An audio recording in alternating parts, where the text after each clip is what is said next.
सभी श्रोता भाई बहनों को आज गोवर्धन पूजन की बहुत बहुत बधाइयाँ। संपूर्ण भारतवर्ष में, देश विदेश में विराजमान सभी श्रोता भाई बहनों को भगवान गिरि गोवर्धन नाथ जी के पूजन की बहुत बहुत बधाइयाँ। कृष्ण का अवतार हुआ कहाँ? ब्रज में। सबसे ज्यादा टेंशन भगवान कृष्ण को हो गई। किस चीज की? कि अगर ये गोवर्धन पर्वत तिल तिल घटेगा और तिल तिल घटने के बाद जब ये गोवर्धन पर्वत पूरा भूमि में चला जाएगा तब 100 वर्ष के बाद में हाहाकार। 100 साल पानी नहीं गिरेगा तो क्या होगा? हाहाकार मच जाएगा। अब क्या करा जाए? किया क्या जाए? क्या कर सकते हैं?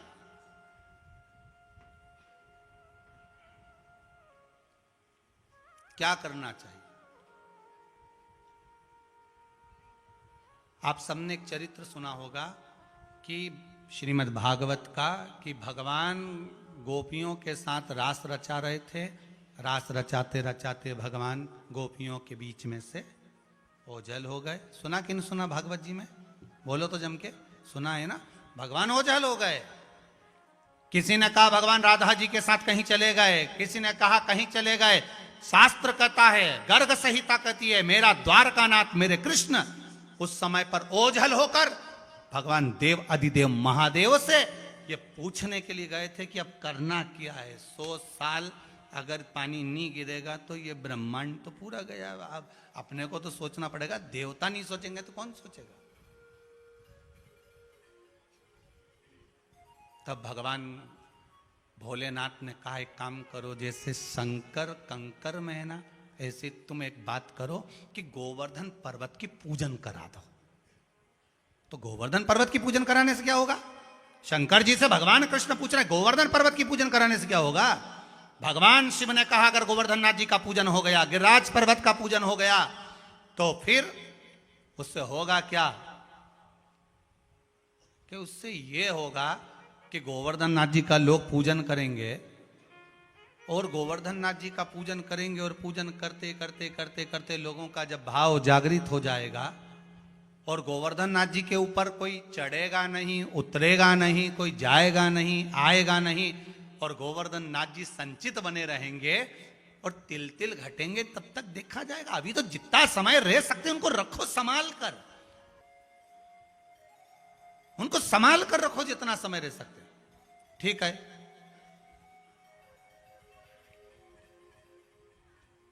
पर मेरा एक निवेदन है। भोलेनाथ जी बोले, बोलिए कन्हैया एक काम करोगे? हाँ,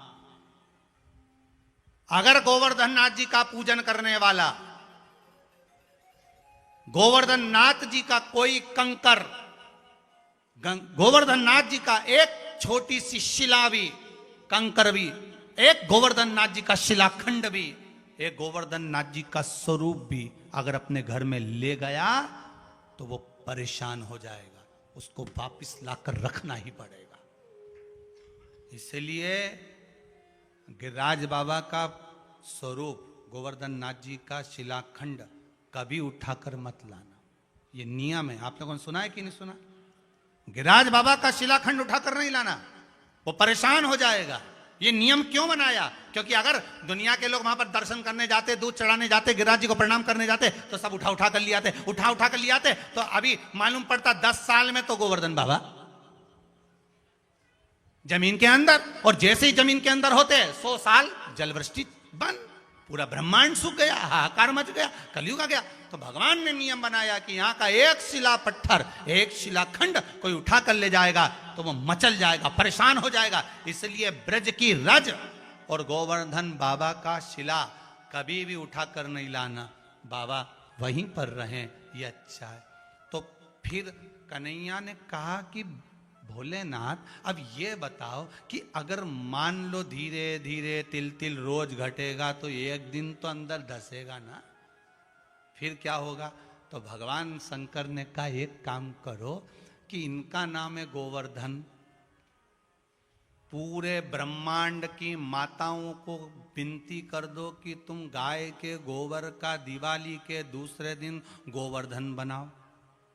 क्या बनाओ? गोवर्धन। उससे क्या होगा? तो कहा पर्वत छोटा होने ही नहीं देंगे, अपन में भी दम है, तुम चिंता मत करो। जब गांव गांव में दरवाजे दरवाजे पर दीपावली के दूसरे दिन गोवर्धन बनेगा, तो गोवर्धन बनेगा तो उस गोवर्धन की जो रज है, गाय के गोबर की जो रज है, सूखने के बाद जमीन में मिलेगी, जमीन में मिलेगी तो उसकी रज बढ़ेगी। अगर उधर का गोवर्धन घट भी गया तो यहां का नहीं घटने देंगे, आप चिंता मत करना। रज जब तक रहेगी तब तक गोवर्धन रहेगा, तब तक 100 साल पानी की तो कमी आने नहीं दी, तुम चिंता मत करो। तो फिर नियम बनाया कि गाय का गोबर लाओ और दिवाली के दूसरे दिन ने गोवर्धन नाथ जी बनाओ। अब आज के जमाने में सास बहू से के गोवर्धन बनाओ तो बहुओं के इससे क्या होता है? इससे क्या होता है? उसका फायदा क्या है कि रज घटने नहीं देना है। इसलिए आप सबसे निवेदन है, दिवाली के दूसरे दिन अपने घर के दरवाजे पर गाय का गोबर लाकर गोवर्धन का निर्माण करना चाहिए, पूजन करना चाहिए, अर्चना करना चाहिए, क्योंकि कलयुग प्रवेश नहीं करता, कलयुग टिका रहता है, कलयुग आता नहीं।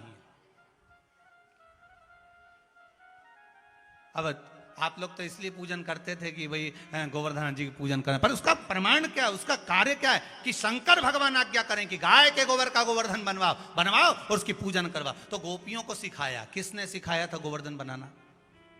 जम के बोलिए, गोपियों को गोवर्धन बनाना किसने सिखाया था?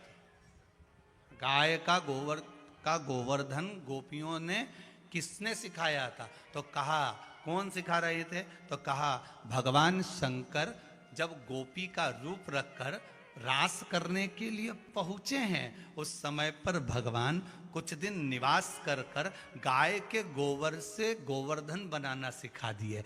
ऐसा बनाना, पूजन करना, अर्चना करना, ऐसी करना जब गाय का गोबर सूखेगा तब। अच्छा, अभी बीच बीच में किसी ने बहुत अच्छी अक्ल दे दी लोगों को, आप लोगों को भी मिली होगी, व्हाट्सएप पे बहुत सारी अक्ल आ जाती है। व्हाट्सएप पे बहुत सुंदर सुंदर अक्ल लोग देते हैं कि रोड के किनारे गोवर्धन नहीं बनाना चाहिए, ने ओटला पे बनाओ, ने थाली में बनाओ। अरे शास्त्र कह रहा है जमीन पर बनाओ, जमीन पर बनाओ।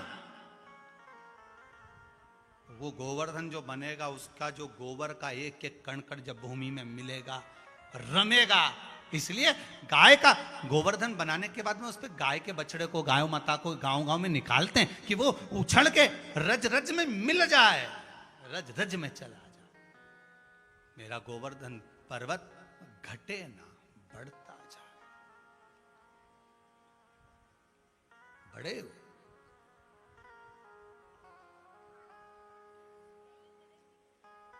इसको घटने नहीं देना, हमें बढ़ाना है, गोवर्धन नाथ जी को बढ़ाना है।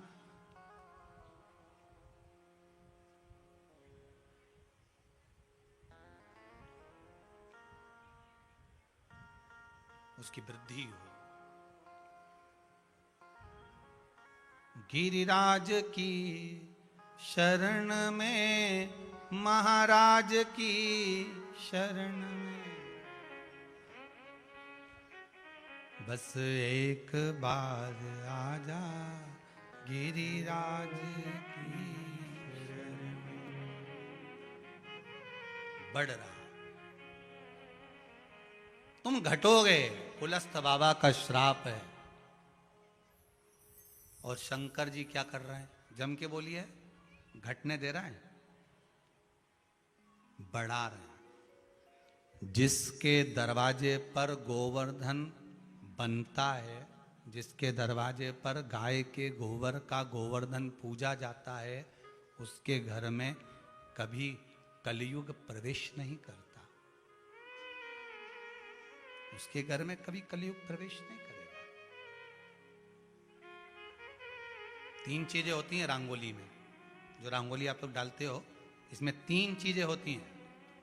आजकल तो फालतू फालतू चीजें ज्यादा बनाते हैं।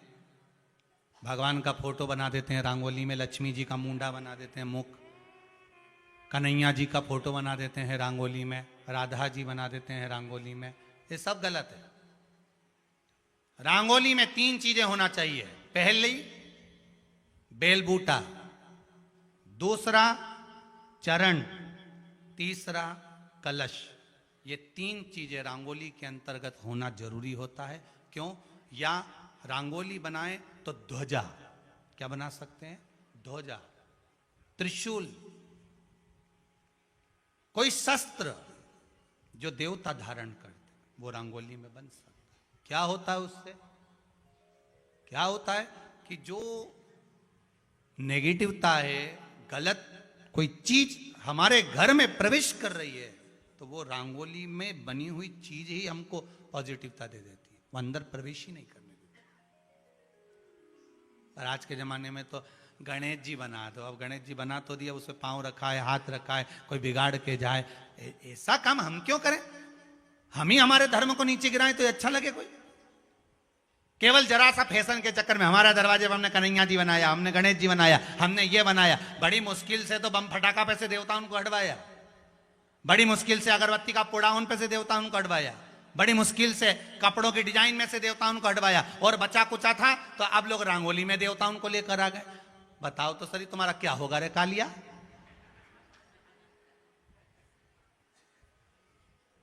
जरा सा फैशन के चक्कर में, हाँ हमारी रंगोली अच्छी दिखना चाहिए, हमने बना दिया।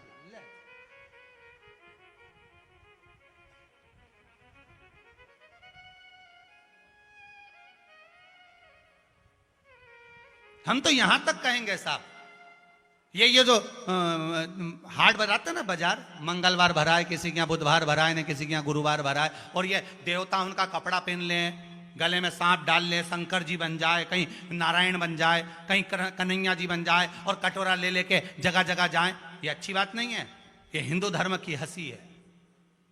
नहीं तुम्हारा दादाजी बनो, नहीं तुम, नहीं तुम्हारा नाना जी का रूप धर के जाओ, या तुम्हारे पिताजी का मुंडा लगा के जाओ। क्या हम तो हमारे पिताजी बन के जा रहे हैं? हमारे पिताजी ऐसे रहते थे। फिर मांगो, देवताओं को क्यों चुनते हो? और वो भी हिंदू धर्म के देवताओं को क्यों चुनते हो? अगर तुम्हें चुनना भी है तो दूसरे धर्म के देवता है उनको बनाओ नहीं। पर भीख मांगने के लिए भी चुनेंगे तो हिंदू धर्म के देवताओं को चुनेंगे। पहन लिया गले में सांप, जटा लगा ली, त्रिपुंडा लगा लिया, और जगह जगह भीख मांगते हो। और तुम्हें भी शर्म आना चाहिए, पैसे देने से पहले तुम किसको दे रहे हो? सोचना चाहिए, ये विचार करना चाहिए कि हमारे देवता हमारे दरवाजे पर भीख मांगने आई, अच्छी बात नहीं। मना कर दो, हनुमान जी बन गए, हनुमान जी बनकर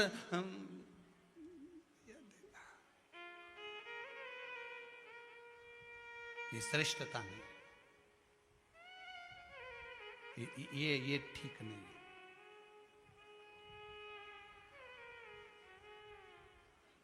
क्यों हम हमारे धर्म को नष्ट करें?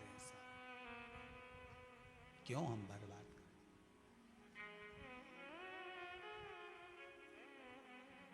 महाराज, अब पुलस्त बाबा ने क्रोध में आकर श्राप दे दिया कि तुम तिल तिल घटोगे। पर मेरा महादेव, देव अधिदेव महादेव कह रहे हैं घटने नहीं दूंगा। घर घर में दरवाजे पर गोवर्धन बनवा दूंगा, और दरवाजे पर जितने गोवर्धन बनेंगे तो गोवर्धन बाबा कभी छिन्न नहीं होंगे, कभी छिन्न नहीं होंगे। बनाओ गाय के गोबर का गोवर्धन, हर दरवाजे पर बनाओ। दिवाली का दूसरा दिन बनना चाहिए गोवर्धन। करो पूजन गिरिराज दादा,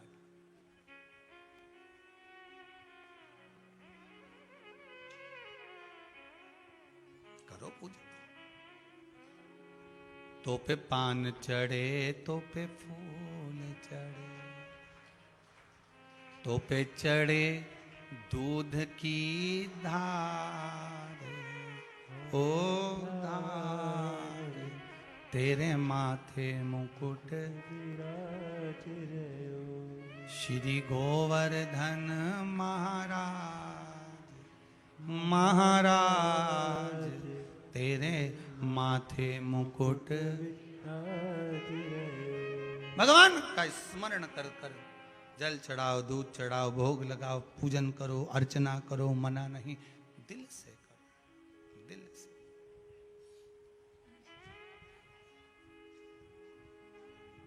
उसकी अर्चना। हम तेरी शरण में आए हैं, गिरि गोवर्धन को पाए हैं। भगवान गोवर्धन बाबा की शरण में जाकर निवेदन कर कर, विनती कर कर, अब भगवान शंकर बढ़ाने में लगे हैं, पुलस्त ऋषि घटाने में लगे हैं। मेरा शंकर है ही ऐसा, दुनिया के लोग चाहे कितना भी पीछा पकड़ लें कि इसको नीचे गिराना है, इसको नीचे पटकना है, पर चिंता मत करना, अगर मेरे महादेव ने आपका हाथ पकड़ कर रखा है तो वो ऊपर बढ़ाते जाएगा, चाहे दुनिया कितना भी पांव खींच कर नीचे करे, वो बढ़ाएगा। आपको टेंशन नहीं लेना, आप तो उसके भरोसे पर जिए, उस पर छोड़ दो।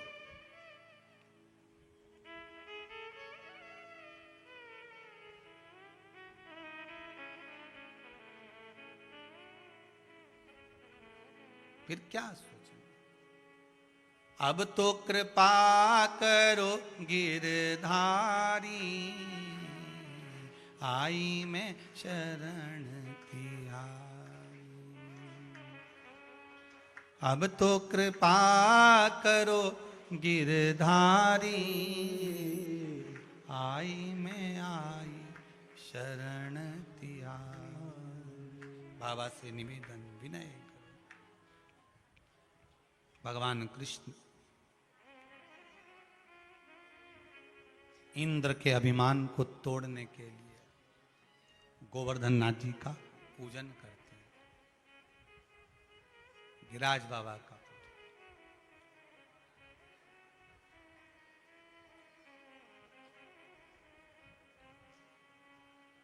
जो आराधना में डूब गए, आप भी जाओ, कलियुग में, कली काल में गोवर्धन नाथ जी की परिक्रमा मनुष्य को करना चाहिए, अवश्य करना चाहिए।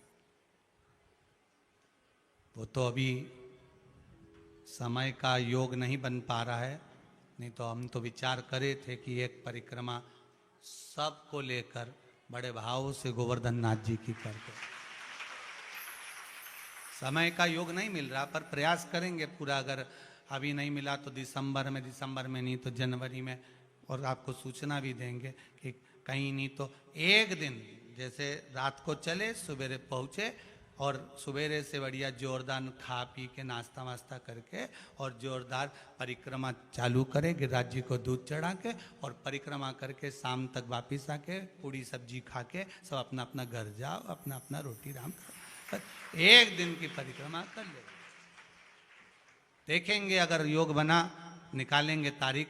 अगर बन गई तो जितने आस्था चैनल पर कथा सुन रहे हो, जितने फेसबुक यूट्यूब पर सुन रहे हो, रेनामती सब, अजानामत जतीपुरा, रुकने की व्यवस्था सब तुम्हारी, खावा की व्यवस्था गोवर्धन नाथ जी, ठीक है। रुकना अपना अपना, भैया अपनी अपनी गाड़ी, अपना अपना दाम, तो रुकने की व्यवस्था अपनी अपनी कर जाओ, और भोजन की व्यवस्था गोवर्धन नाथ जी करेंगे। और गोवर्धन नाथ जी के भगत कम है क्या गिरिराज दादा के, सब वहाँ जो चलाएंगे भंडारा सब चल जाएंगे, तो बढ़िया पूड़ी सब्जी खावे सो तो राम गुण गावे और गिरिराज जी की परिक्रमा का आनंद। कितने दिन का, सवेरे आए, शाम के सब अपना अपना घर। और जितने दिल्ली वाले कथा सुन रहे हो, मथुरा, वृंदावन, गोकुल, बरसाना, नंदगांव, यूपी, आगरा, ग्वालियर, जितने सुन रहे हो, एक मत लीजिए, सारा ग्वालियर खाली कर दीजिए, सब वहीं पहुंच जाए।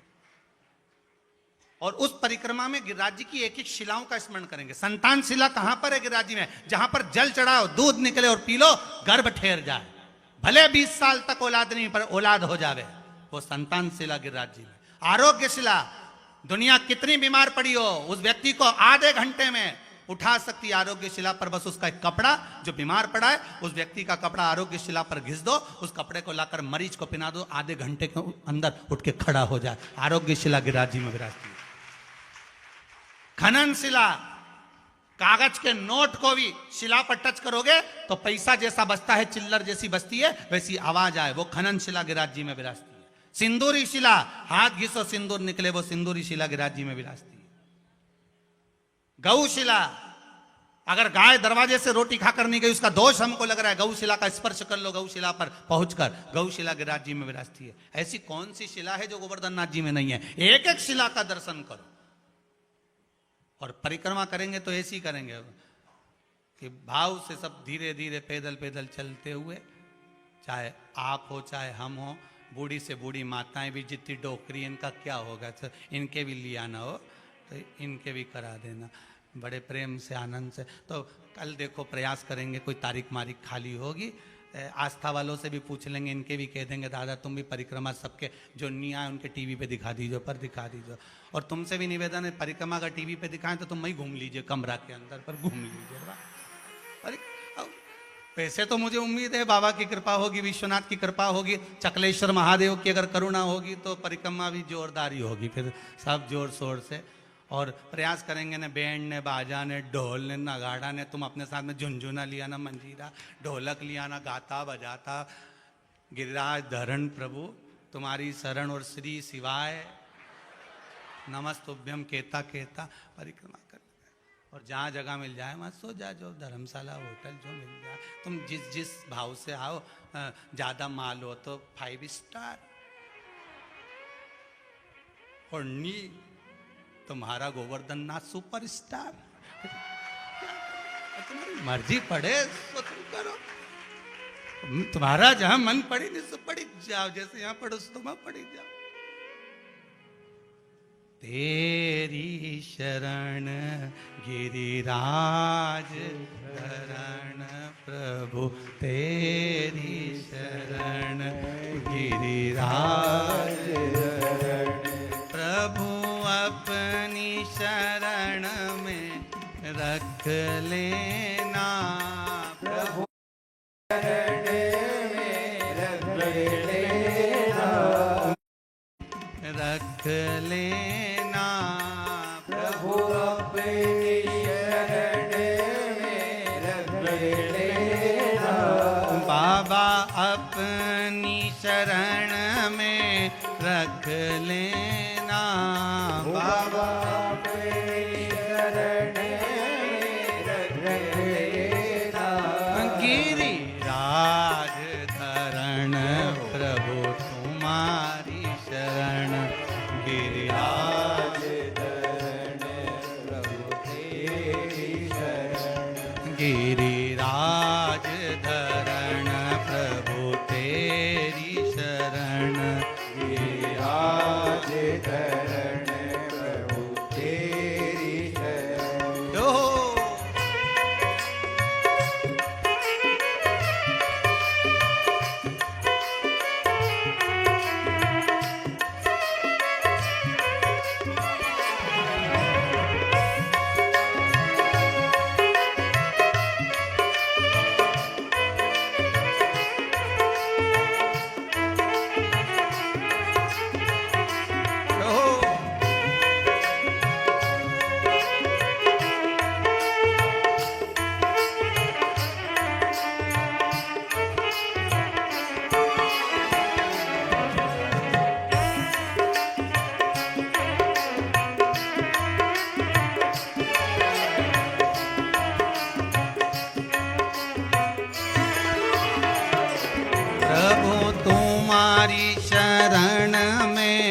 रख लेना तुम्हारी शरण में रख लेना, ओ वल्लभ तुम्हारी शरण में रख लेना, वल्लभ तुम्हारी शरण में रख लेना, गिरिराज धरण प्रभु तेरी शरण, गिरिराज धरण प्रभु तेरी शरण, गिरिराज धरण प्रभु तेरी शरण, गिरिराज धरण प्रभु तेरी शरण, गिरिराज धरण प्रभु तेरी शरण, गिरिराज धरण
जान के रख लेना, प्रभु अपना जान के रख लेना। ओ वल्लभ अपना जान के रख लेना, वल्लभ अपना जान के रख लेना। गिरिराज धरण प्रभु तेरी शरण, गिरिराज धरण प्रभु तेरी शरण, गिरिराज धरण प्रभु तेरी शरण, गिरिराज धरण प्रभु तेरी शरण, गिरिराज धरण प्रभु तेरी शरण, गिरिराज धरण प्रभु तेरी शरण, गिरिराज धरण प्रभु तेरी शरण, गिरिराज धरण प्रभु तेरी शरण। हर हर महादेव। भगवान शिव की कथा कर रही है। पुलस्त बाबा श्राप दे दिए हैं श्री गोवर्धन नाथ जी को कि तिल तिल तुम्हें घटना पड़ेगा, और जब तिल तिल तुम घट जाओगे पूर्ण तरह से भूमंडल में समाहित हो जाओगे, 100 वर्ष तक जल वृष्टि नहीं होगी, पानी नहीं गिरेगा, जहां तहां हाहाकार मच जाएगा। तब भगवान कृष्ण स्वयं शिव से पूछते हैं करना क्या है। भगवान शंकर ने कहा घर घर के दरवाजे पर दिवाली के दूसरे दिन गोवर्धन नाथ बनवाना है, गाय के गोबर का, उसका पूजन करवाना है। अब किसने बनवाया? सबसे पहला गाय के गोबर का गोवर्धन सिखाया किसने था बनाना? तो कहा किसने सिखाया है? शंकर भगवान ने बनाकर सिखाया। भगवान क्या बनकर आए थे? गोपी का रूप रखकर। एक दिन वो भोले भंडारी बनकर सुंदर नारी बिरज में, इतना सुंदर रूप रखकर, और पार्वती जी मना करी थी ना माने त्रिपुरारी बिरज में। शास्त्र कहता है, शिव महापुराण की कथा कहती है, स्कंद पुराण कहती है, पूरे ब्रज मंडल में ठाकुर जी के तो मंदिर हैं, कन्हैया के तो मंदिर हैं, पर पूरे ब्रज मंडल में शंकर जी भी कम नहीं है। पूरे ब्रज मंडल की धरा पर कहीं गोपेश्वर, कहीं गोपीनाथ, कहीं यमुनानाथ बन बनकर मेरे भोलेनाथ भूतेश्वर आदि कादिक बनकर सब जगह पर विराज, पूरे ब्रज मंडल।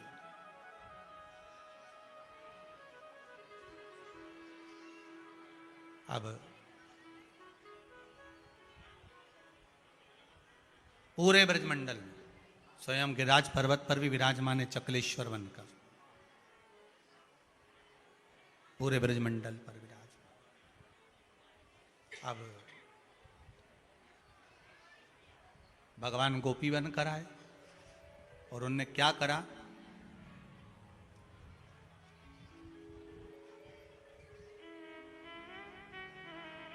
क्या कर रहे हैं महाराज? टोकनी धरी शीश पर गोबर लिया उठाए,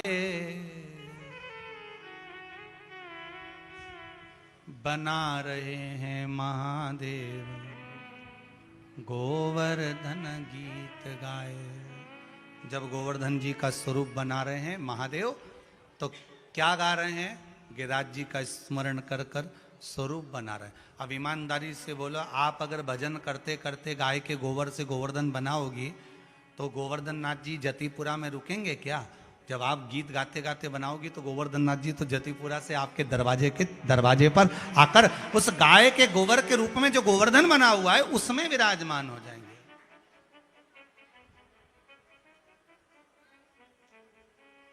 पार्वती लिए मंगल गावे, पार्वती मैया मंगल गा रही हैं, किसके लिए? गिरिराज धरण प्रभु तुम्हारी, भगवान शिव गोपी बनकर सुंदर स्वरूप बना रहे हैं। नैनन को छूते ही नैनन बन जात है, होठों को छूते ही होठ बन जाते हैं। जब मेरे शंभू गिरिराज को बुलाते हैं, नाम गिरवर का लेते ही गिरिराज चले आते हैं। नाम लेते ही गिरिराज का गिरिराज चले आते हैं। गिरिराज धरण प्रभु तेरी शरण, प्रभु अपनी शरण में रख लेना। गिरिराज धरण प्रभु तेरी शरण। श्रृंगार पूरा महादेव जी रचाते हैं, चरण जब गिरवर के बनाए तो नैनन से जल चढ़ाते हैं। मेरे बाबा जब गोवर्धन नाथ जी के चरण, कितना सुंदर, जब माँ अपने अपने दरवाजे पर गाय के गोबर का गोवर्धन बनाती है, उसका भाव यही रहता है कि मैं ठाकुर जी का निर्माण कर रही हूं। विचार करिए, ठाकुर तुम्हें बनाया था, जन्म उसने दिया था, पर एक मौका दिवाली के दूसरे दिन मिलता है कि तुम भगवान को बनाती हो, भगवान का निर्माण करती हो। ये भगवान मौका दे रहा है, शंकर स्वतः। चरण जब गिरवर के भोलेनाथ ने बनाए, नैनों से जल शंभू ने गिरवर को चढ़ाए। देख स्वयं कान्हा भी मुरली बजाते हैं, शिव डमरू बजाते फूल बरसाते। भगवान बंसी की धुन बजा रहे हैं, मेरा भोलेनाथ डमरू बजा रहा है, मेरा गोवर्धन नाथ सामने खड़ा हुआ। कितनी अविरल भक्ति है, कितनी।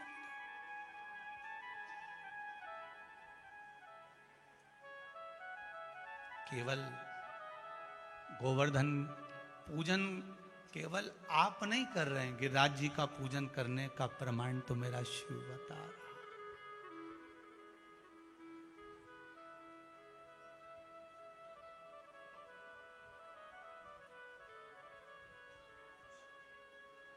स्वयं शिव कर रहे हैं। निर्माण किया, बने, पूजन का महत्व समझाया गोवर्धन नाथ जी, पूजन का आनंद स्थापित हो गया। शिव पार्वती जो एक हम कहें पति पत्नी का जो संबंध होता है, साथ रहने की जो प्राथमिकता है, वो देव पूजन से। पति पत्नी का सबसे प्रबल कार्य है देवता का पूजन, भजन, स्मरण, शरणागति। शिव और पार्वती का विवाह क्यों हुआ था? केवल शरणागति के भाव से कि हम दोनों मिलकर भजन करेंगे। आज यहां भी शिव पार्वती के विवाह का मंगल प्रसंग है। भगवान शंकर और पार्वती पधार रहे हैं। जोरदार ताली बजाएं शिव पार्वती के लिए। जब उनको मालूम है, श्रीमद् भागवत कथा में आपने सुना होगा कि 7 दिन में राजा परीक्षित के प्राण छूटेंगे, तो क्या पड़ी थी राजा परीक्षित को जो सुखदेव जी महाराज के पास में गए? क्या पड़ी थी? क्योंकि इतने सारे 300, 350, 350 ऋषि संत साधु सब मिले। कोई कि हम तुमसे यज्ञ करवाएंगे, कोई कि हम तुमसे अनुष्ठान करवाएंगे, कोई कि हम तुमसे ये करवाएंगे, कोई कि हम तुमसे दान करवाएंगे, कोई कि हम तुमसे ये करवाएंगे। पर राजा उनके पास नहीं रुका। राजा परीक्षित अगर रुका तो सुखदेव जी के पास में रुका।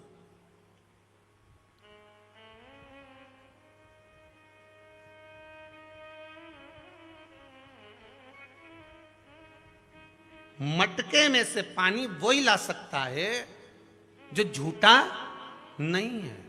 अर्थात राजा परीक्षित को यह मालूम था कि संसार सागर से वही तार सकता है जो झूठा नहीं है।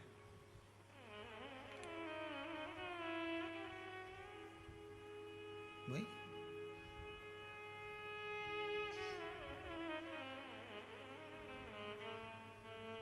सत्यता का मुख।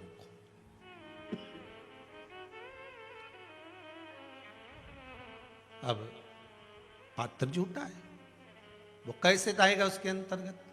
तो इस पात्र को ये झूठा है, ये किसी काम का नहीं। कितना निवेदन भगवान से कराए, कितना निवेदन की भगवान बस जन्म दे दो, बस इसके सिवाय कुछ नहीं। भगवान ने जन्म दे दिया, ठीक है, जा मृत्यु लोक में जाना, पर सत्य का जीवन जीना, भजन करना, स्मरण करना, नाम जाप करना। जा। मक्खी और मनुष्य, मक्खी का झूठा, उस मधुमक्खी का झूठा भगवान पर चढ़ रहा है, और मनुष्य का झूठा पड़ोसी को भी नहीं चल रहा है। पड़ोसी तो पड़ोसी, परिवार को भी नहीं चलता। और मधुमक्खी का झूठा, इंसान तो इंसान, कई दवाई औषधि सब उसी में चलती रहती है, भगवान तक को चढ़ जाता है, वो मधुमक्खी का झूठा। बस तो ये बताओ गुरुदेव कि इसमें मधुमक्खी में और हम में क्या अंतर है?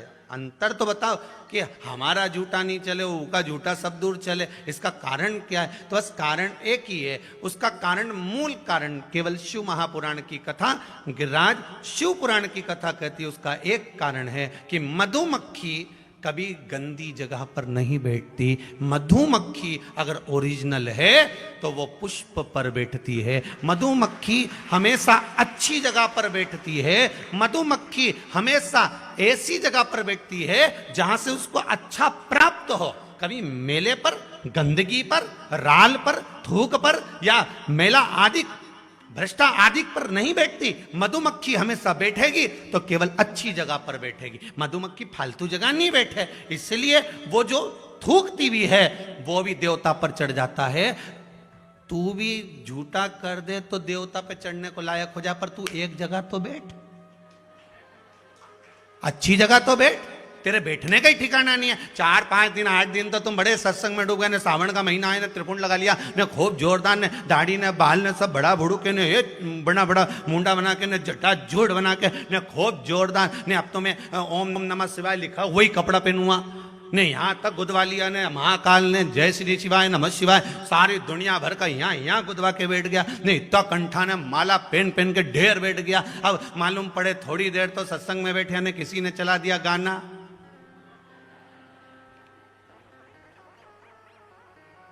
अब एक बार तो बोला बंद कर दे, शिवाय नमस्तुभ्यं, श्री शिवाय नमस्तुभ्यं, श्री शिवाय नमस्तुभ्यं, बंद कर दे, श्री शिवाय नमस्तुभ्यं, श्री शिवाय नमस्तुभ्यं। थोड़ी देर तक गाने में फिर रुचि गई तो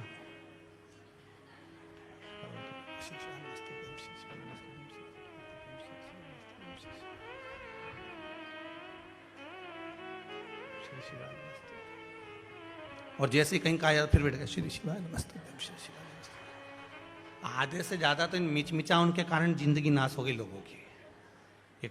एक जगह मन लगा के बैठे ही नहीं, और ऊपर से भगवान को दोष दे दे कि हमारी तो भगवान सुने ही नहीं। अगर तुम मन लगाकर अगर बैठते, मन लगाकर भगवान की भक्ति करते तो क्या भगवान नहीं सुनता? एक बार अगर दिल परमात्मा से लगा लो तो परमात्मा क्या नहीं कर दे। पहले भी एक बार कथा में कहा, कहीं छोरा छोरी आपस में एक दूसरे से हृदय लगाए, दिल लगाए, तो बताओ छोरा छोरी को 50,000 का मोबाइल दिलाया है, ऐसा दिल तो परमात्मा से लगा दे तो 50 लाख की गाड़ी खड़ी नहीं कर दे। तो लगा तो सही, जब उससे दिल लगाया तो 50,000 का मोबाइल नहीं देखा, ने 5 लाख की चीज नहीं देखी, ने 2,000 की चीज नहीं देखी। वो कहते माने रूबी की अंगूठी चाहिए हो, अब भी चल, अब भी दिलाऊं थारे, और तुरंत ले जा। ये दिल की बात है। तू जितना ऊके लगाया और उसने तेरे को रूबी की अंगूठी दिला दी। वो के मारे तो कपड़ा चाहिए, अभी चल मॉल में तुझे कपड़ा दिलाऊं। वो के मारी सैंडल टूट गई, तो वो के अभी चल मैं तेरे को सैंडल दिलाऊं। मैं बापड़ा खुद कर्जे में लदा लूं, होते जा रही है, मैं बापड़ी के दिलाए जा रही है। विचार करिए जरा, केवल दिल एक साधारण से मानव से लगाया तो उसने सब कुछ दिला दिया। तो बोल तो सही, बस मेरे से फोन पे बात करती रहिए हो, बैलेंस में ही डलवाऊंगा। तुम हर से बात करती रहिए ना, बैलेंस में ही डलवाऊंगा। भगवान भी के बस तुम मेरी माला जपते रहिए, सारा भार में उठाऊंगा। तो जप तो सरी, जपे तो है नहीं। और के बस भगवान से के हमारा काम कर दो। भगवान के दिलवा मेंढकी से लगाया, और हमसे के कि तुम्हारा काम कर दो। भगवान के बैठे रद्दार यही करे। जपो,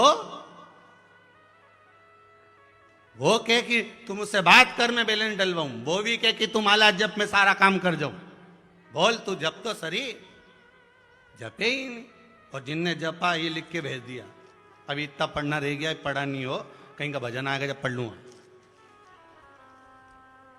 ये जपा जिसने, देखो होशंगाबाद से आई है कोई प्रेम भाई, होशंगाबाद। कहाँ बैठी है प्रेम भाई? होशंगाबाद से। प्रेम भाई होशंगाबाद से ने लिखा है, गुरुजी जीप के नीचे गठान हो गई थी। कहाँ है प्रेम भाई? कहीं बैठी दिख रही? कहीं जहां भी हो, अगर हो तो हाथ हिला देना। हो गुरुजी जीप के नीचे गठान हो गई थी, डॉक्टर ने ऑपरेशन कर। कहाँ है? पीछे है, हाथ हिलाना प्रेम भाई। किनंग बैठी दिखी क्या तेरे को? भैया दिखी? कैमरा वालों उनको दिख गई कहीं? हाँ देख लीजिए, करवा चौथ को चांद। अब इसमें लिखा है प्रेम भाई ने, गुरुजी जीप के नीचे गठान हो गई थी, डॉक्टर ने ऑपरेशन का बोल दिया था, लेकिन शंकर भगवान पर विश्वास, भरोसा, दृढ़ता और बताए हुए शिव महापुराण के उपाय करे, गठान अपने आप समाप्त हो गई। ये शिव जी की कृपा है, ये बाबा की करुणा। जिसने जपा है, बिल्कुल बाहर है क्या? हाथ हिलाओ प्रेम भाई जरा, हाँ दिखा दो जरा। बीच वाली दीदी नीचे बैठ जाओ जरा सीधे। हाँ वो पीछे बैठी है, देखो हाथ हिला रही है गाड़ी के पास में से, ये उन्हीं का पत्र है। अरे बीच वाली दीदी नीचे बैठ जाओ जरा देर।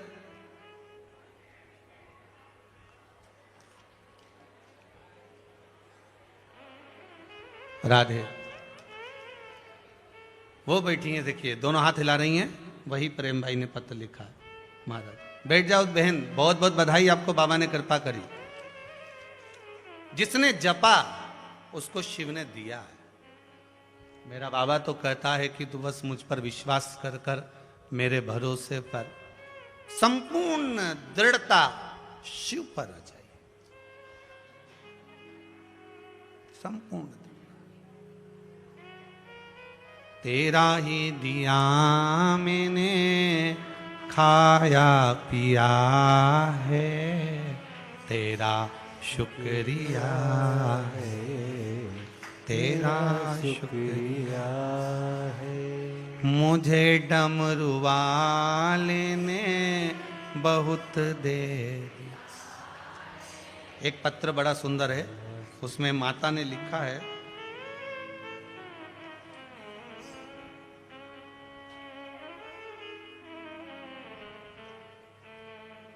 प्रशांत कुमार ताम्रकार, जिला सागर, तहसील देवरी, ग्राम महाराजपुर से आए। कहाँ बैठे हैं? इन्होंने पत्र में लिखा है, गुरुजी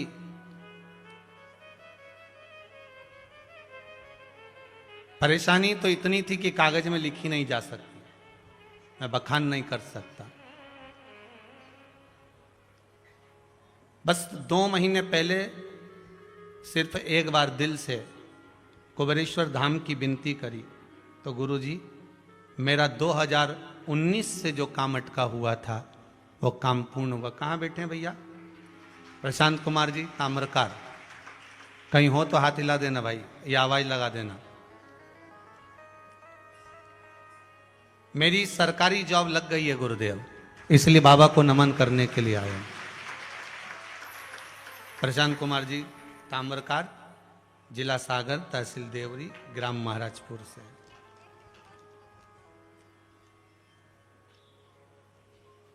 मुझे डमरू वाले ने बहुत दे दिया है, तेरा शुक्रिया है, तेरा शुक्रिया है। ये उसकी कृपा है। हमारी दृढ़ता, हमारा विश्वास, हमारा भरोसा। मधुमक्खी अच्छी जगह बैठती है, इसलिए उसकी राल भी पूजन के काम आ जाती है। आप भी तो अच्छी जगह बैठो, आप भी तो एक जगह बैठो, आप भी तो सत्संग करो। थोड़े दिन करा, सावन का महीना आया तो खूब तिलक वगैरह लगाया, जन्माष्टमी आई तो खूब मटकी फोड़ ली, शरद पूर्णिमा आई तो रास कर लिया, नवरात्र आए तो गरबा कर लिया, दिवाली आई तो दिए जला लिए, होली आई तो रंग खेल लिया। केवल यही मूल नहीं है। हमें बाहर की कोई दिखावा की भक्ति नहीं करना। हमें बाहर के दिखावे की कोई भक्ति नहीं करना। हमें तो दृढ़ भक्ति करना। उसमें दिखावा नहीं होना चाहिए, उसमें तो केवल एक आश्रय होना चाहिए, केवल एक आश्रय।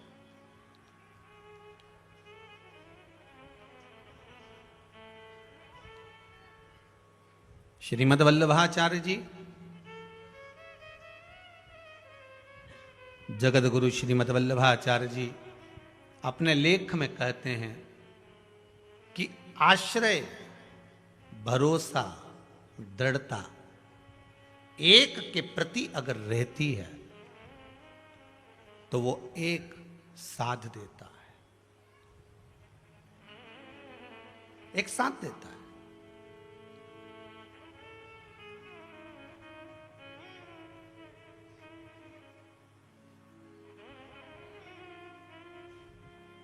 देखिए, भगवान से अगर प्रार्थना करना तो एक निवेदन परमात्मा से जरूर करना कि भगवान मेरे घर में अगर औलाद देना, संतान देना, मेरे घर में अगर परिवार में औलाद दो, संतान दो, तो ऐसी देना जो मुझे भगवान की भक्ति करने में कभी मना ना करे, कभी भगवान की भक्ति करने में मना ना करे, मुझे भजन करने में मना ना करे। पुत्र का जन्म क्यों होता है? पुत्र किस लिए लोग मांगते हैं कि पुत्र हो, कि वो कम से कम मुझे सत्संग कराए, मुझे ले जाकर कथा सुनवाए, मुझे ले जाकर भगवान की भक्ति की ओर अग्रण्यता का भाव प्रकट करे। आज जैसे श्री अनिल जी अग्रवाल अपनी माता को लेकर आए यहाँ कथा करवाने के लिए, ऐसा भाव प्रबल होना चाहिए कि हाँ, हम सत्संग की ओर अग्रण्यता का भाव लेकर आए।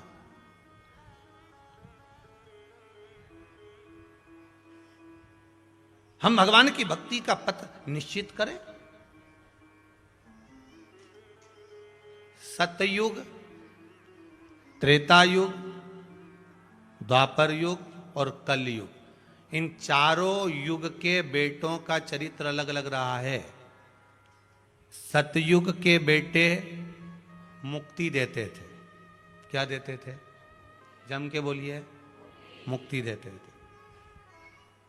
हिरण्यकशिपु कितना क्रोधी था, राक्षस प्रवृत्ति का था, पर प्रहलाद ने जन्म लिया तो अपने पिता को मुक्ति दिलवा दी। बोलो सही है कि गलत है? सतयुग के बेटे मुक्ति देते थे, त्रेता के बेटे भक्ति देते थे,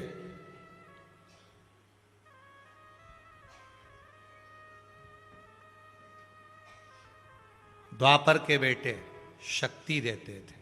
भगवान कृष्ण ने अपनी माता को कहा, ग्वाल वालों को कहा, ब्रजवासियों को कहा, नंद बाबा को कहा, डरना नहीं, शक्ति देते हैं। सतयुग के बेटे क्या देते हैं? मुक्ति देते थे। त्रेता के बेटे भक्ति देते थे। द्वापर के बेटे शक्ति देते थे। और कलयुग के बेटे दो रोटी दे दे, वही बहुत बड़ी बात है, बहुत बड़ी बात। कलयुग के बेटे अगर दो रोटी भी दे दें तो बहुत बड़ी बात है। पहले के समय में गौशालाएं थी, आज के समय में वृद्धाश्रम है।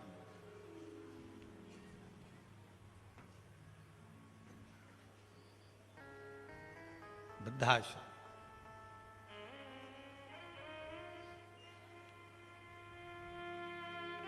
बड़ा मुश्किल है। मेरे शिव कहते हैं घर में चाहे नारी हो चाहे पुरुष हो, उसको भगवान शंकर से सीखना चाहिए। जैसे जैसे परिवार बढ़ता चले जाए, घर में बहू, बेटे, बेटी, दामाद, कुटुंब, कबीला बढ़ता जा रहा हो, उतना वाणी को मौन देते चले जाए। शिव जैसे जैसे भगवान शंकर की बहुएं आती चली गई, भगवान शंकर मौन होते चले गए, चुप। पर हमारे यहां उल्टा होता है, खाया बिना रह जाऊं, ये देखो मैंने तो बोला ही नहीं, तुम पूरा कर दिया है, उतने भी पूरा हो गया है। मेरे शंकर को प्राप्त करने में देरी नहीं हो सकती। आपकी भक्ति का बल, आपके विश्वास का बल, आपकी दृढ़ता का बल इतना प्रबल होना चाहिए कि भगवान की भक्ति में मैं जब डूब जाऊं तो मुझे कुछ सुहाए ना। पुलस्त ऋषि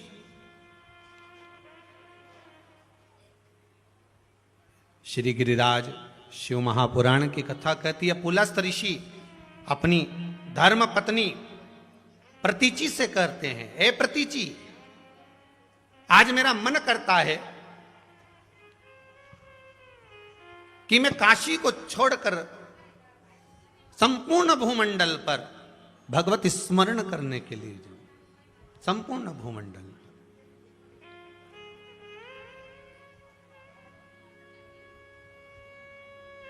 सुख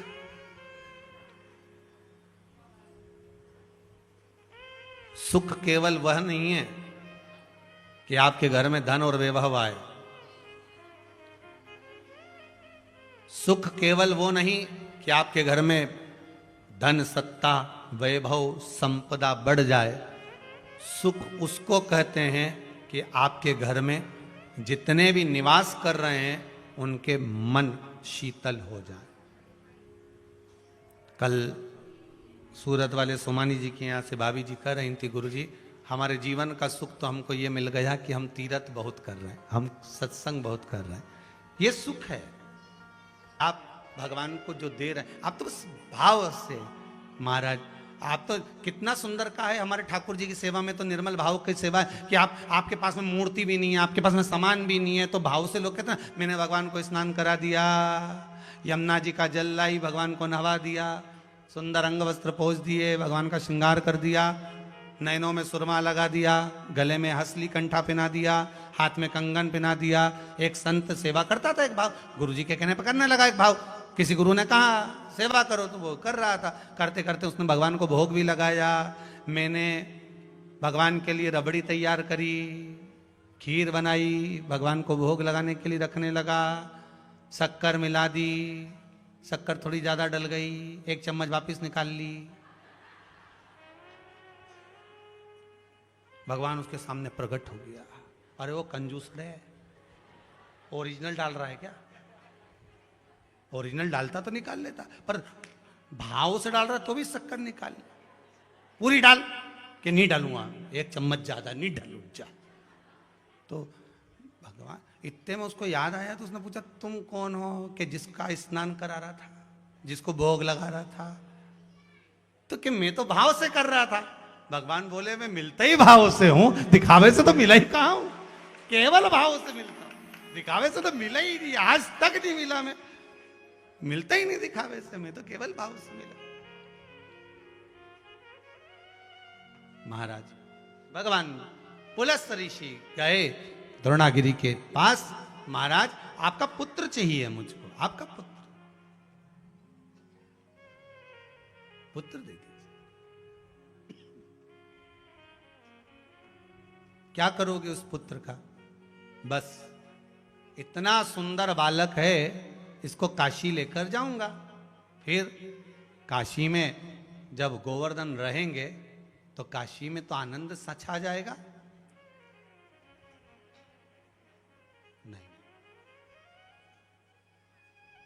मैं अपने पुत्र को दे नहीं सकता, मना कर दिया। नहीं माने पुलस्त ऋषि, मुझे तो चाहिए। लिया गिरिराज दादा को उठाए। गोवर्धन जी बोले, सुनो पुलस्त बाबा, आप शंकर के भगत हो, मना नहीं है, हम चलेंगे काशी, पर आप हमें जब लेकर जा रहे हो ना, तो आपके भीतर अहंकार आ गया। बहुत ध्यान देना महाराज इस कथा पर। गिरिराज शिव महापुराण की कथा कहती है, एक लोटा अगर पानी भी शंकर जी के लिए लेकर जा रहे हो तो अभिमान से विहीन होकर जाना, अभिमता से मुक्त होकर जाना, अहंकार से छूट कर जाइए। चले, आप अभिमान में लेकर जा रहे हो मुझे, जहां रखोगे वहां से उठूंगा नहीं। फिर भी अहंकार वश पुलस्त बाबा लेकर चले। अब कैसे हमारे शरीर को हम सुख भोगने के लायक कब बना सकते हैं? जब हम परमात्मा के चरणारविंद की रज प्राप्त करें, अपने माता पिता का आशीर्वाद प्राप्त करें, अपने घर के बुजुर्गों का आशीर्वाद प्राप्त करें, अपने गुरुजन का आशीर्वाद प्राप्त करें, तब जाकर हम इस शरीर के द्वारा थोड़ा सा सुख भोग सकते हैं।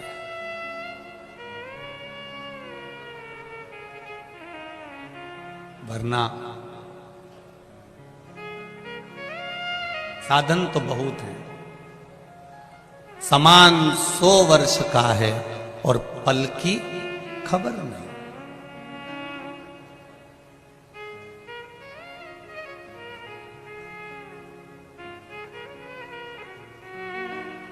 पल की खबर नहीं है। एक विद्वान से विद्वान भी, बहुत प्रबल भी ये नहीं बता सकता कि तुम्हारी मृत्यु, तुम्हारा जन्म कब लिखा है। केवल एक देव अधिदेव महादेव को मालूम है कि माता के गर्भ से जब तू जन्मा था, तेरी नाल कटी थी, गर्भ से जो माता के संबंध तेरे गर्भ से बने हुए थे, वो नाल कटने के बाद जैसे ही नाल कटी, बच्चे की नाल कटते से ही विधाता ने शंकर भगवान की आज्ञा मानकर उसके मरने की तारीख लिख दी, तिथि लिख दी, पल लिख दिया, घड़ी लिख दी, समय लिख दिया, नक्षत्र लिख दिया, स्थान लिख दिया कि इस स्थान पर इतनी बजे, इतनी घड़ी में, इतने पल में ये मरेगा। ये उसने निश्चित कर दिया।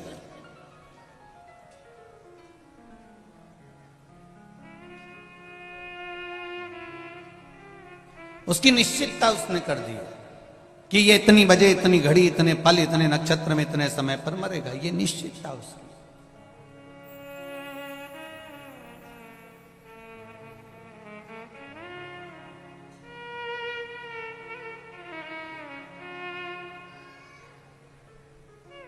कोई कहे हम इनका भाग्य देख लेते हैं, कोई कहता है हम इनके भविष्य देख लेते हैं, कोई कहता है हम इनका पूरा जीवन देख लेते हैं जरा सी देर में कि इनके भाग्य में क्या लिखा है, इनके भविष्य में क्या लिखा है।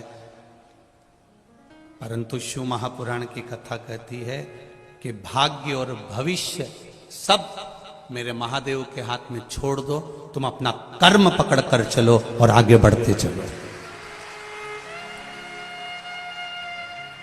भाग्य और भविष्य सब शिव जी के हाथ में छोड़ दो। तुम कर्म करो, मेहनत करो, तुम भगवान की शरणागति ग्रहण करो, विद्या अध्ययन करो, खूब दिल से पढ़ाई करो। और दिल से अगर पढ़ाई करते रहोगे और शिव जी की शरणागति ग्रहण कर कर चलोगे तो ये निश्चित है तुम्हें मंजिल जरूर मिलेगी। एक बच्चे ने लिखा है,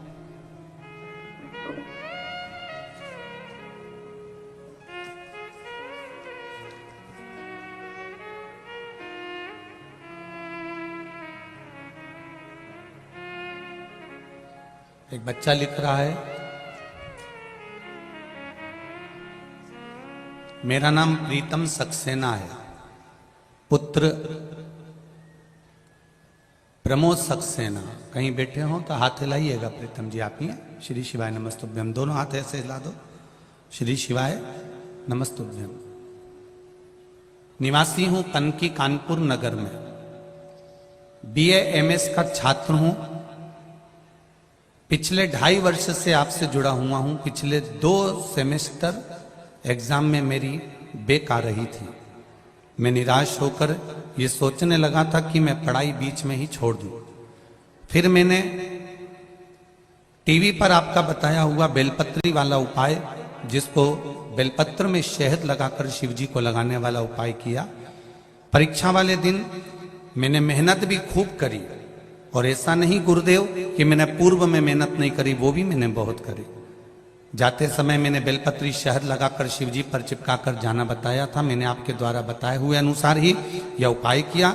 उसका फल यह प्राप्त हुआ कि जिन विषय में एग्जाम पास नहीं हो पा रहा था, उसका रिजल्ट बाबा की कृपा से इसी सोमवार को 14 नवंबर को आया और मैं पास हो गया हूं। बाबा को धोख लगाने आया। मेरे सभी विषय जो इतने सालों से बैक हो रहे थे, सारे विषय गुरुदेव, एक बात और कहना चाहता हूं कि हम पढ़ने वाले बच्चे विश्वास नहीं कर पाते, पर आपकी शिव पुराण का एक उपाय भी हमारे जीवन को तार दिया। और 14 नवंबर को उस रिजल्ट ने बता दिया कि मैं सारे जितने बैक हो रहे थे, जितने भी सब्जेक्ट रुक रहे थे, सारे सब्जेक्ट एक बार में बाबा ने निकाल दिया। मैं बाबा को यहाँ धोख लगाने के लिए आया हूँ। श्री शिवाय नमस्तुभ्यम। बाबू खुश अब तो? बाबा की कृपा। हर हर महादेव। ये शिव है औघड़ी।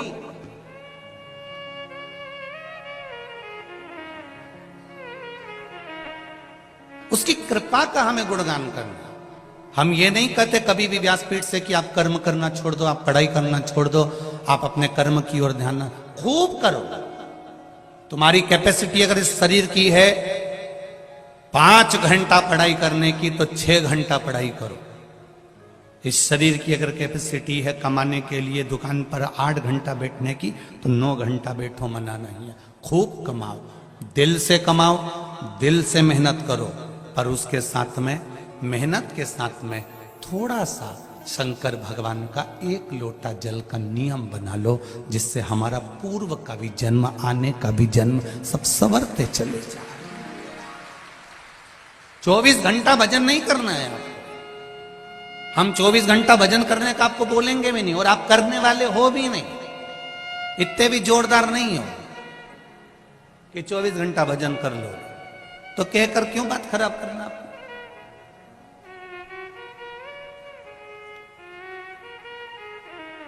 एक माता पिता अपने बच्चे से कहते हैं, बेटा बनो तो राम बनो, बनो तो श्रवण बनो, और बेटा रोज नाराज होता है अपने मम्मी पापा पे। क्या पिताजी रोज राम और श्रवण बनने को कहते हो, कभी कृष्ण बनने को तो कहते ही नहीं हो। पिताजी ने एक थप्पड़ दिया औलाद में, पुत्र में, तेरे को कृष्ण बनने को कह दूं और तू गलत काम करने में लग जाए। भगवान कृष्ण को जानकर, लोग जानते तो है नहीं कि भगवान कृष्ण ने चीर की लीला क्यों करी, भगवान ने माखन चोरी की लीला क्यों करी, भगवान ने ये सब लीला क्यों करी। बस उसका गलत मतलब दुनिया ने निकाला, पर अच्छा मतलब कहां निकाला। इतने में पुत्र ने कहा, मैं राम और श्रवण बनने को तैयार हूं। जैसे दशरथ जी ने पूरी सत्ता राम जी को सौंप दी थी, लाओ मुझे तिजोरी की चाबी दो।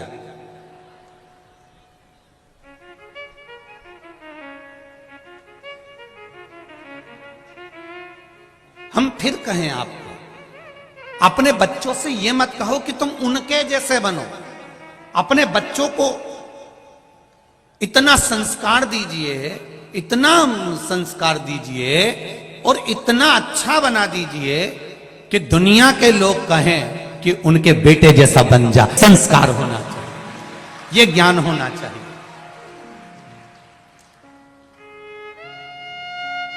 और ये जितना भी देने वाला है ना, ये जितने मेरे भाई लोग बैठे हैं, जितने लोग ये मेरे भाई बंधु बैठे हुए हैं, जितने भी पुरुष वर्ग यहाँ बैठे हैं, जितने भी जी जाओन मेरे बैठे हैं, तो उनसे निवेदन करूंगा, जितने भी भेरू यहाँ बैठे हैं उनसे निवेदन, इनका काम, मेरी माताओं से निवेदन है, ये पुरुष का काम कमा कर लाना, तुम्हारे हाथ में देना। अच्छा कमाना, अच्छा खिलाना, अच्छा पहनाना, अच्छा खर्च करना, यह पति का काम होता है। पर बच्चों को अच्छा संस्कार देना यह माता का काम होता है। पिता दिन भर ड्यूटी पर रहता है, पिता दिन भर नौकरी पर रहता है, पिता दिन भर दुकान पर रहता है, पिता दिन भर सर्विस पर लगा रहता है। उसका काम कमा कर लाकर तुम्हारा पेट भरना, तुम्हें अच्छा कपड़े देना, तुम्हें अच्छी एजुकेशन देना, तुम्हारी पढ़ाई के लिए ज्यादा से ज्यादा खर्च कर देना, अच्छे से अच्छा ट्यूशन लगा देना, अच्छे से अच्छे स्कूल में जमा कर देना। तुम्हारे लिए एक पिता नौकरी कर कर, सर्विस कर कर, ड्यूटी कर कर, एक कमा कर, दुकान पर बैठकर, धंधा कर कर, व्यापार कर कर, तुम्हारा पिता तुमको लाकर तुम्हारा पेट भर सकता है, तुम्हारा अच्छा कपड़ा पहना सकता है, तुम्हारे लिए अच्छा मकान बना सकता है, तुम्हारे लिए अच्छा घर बना सकता है, अच्छी गाड़ी ला सकता है। पर उस बच्चे को अच्छा संस्कार देना, नम्रता देना, पिता से सही तरह से बात करना केवल मां ही सिखा सकती है। वो माता का कर्म है कि माता उसको किस तरह से डील कर रही है, माता उसको किस तरह से सिखा रही है। और दिन भर माता अगर मोबाइल पर 24 घंटे लगी रहे तो बच्चे भी मोबाइल पर 24 घंटे लगे रहते हैं। माता को मोबाइल चलाने का भी एक समय रख लेना चाहिए कि मैं रात को 1 घंटा 2 घंटा या सुबह चलाऊंगी, बच्चों पर ध्यान दूंगी। मेरे बच्चे कहाँ जा रहे हैं, क्या कर रहे हैं, बच्चों में क्या हो रहा है, उन बच्चों पर हमारा केंद्र होना चाहिए।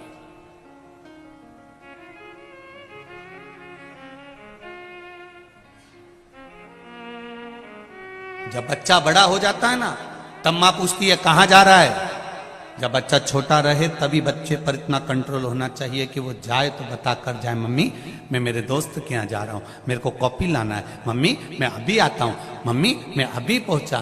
तब माता के सामने, अब मां कहे बच्चा बड़ा होने के बाद में पूछे कि कहां जा रहा है तो बच्चे को बुरा लगता है, क्योंकि इतने सालों से उसने पूछा ही नहीं था। अब क्यों टोक रही है, अब क्यों बता रही है, अब क्यों बोल रही है।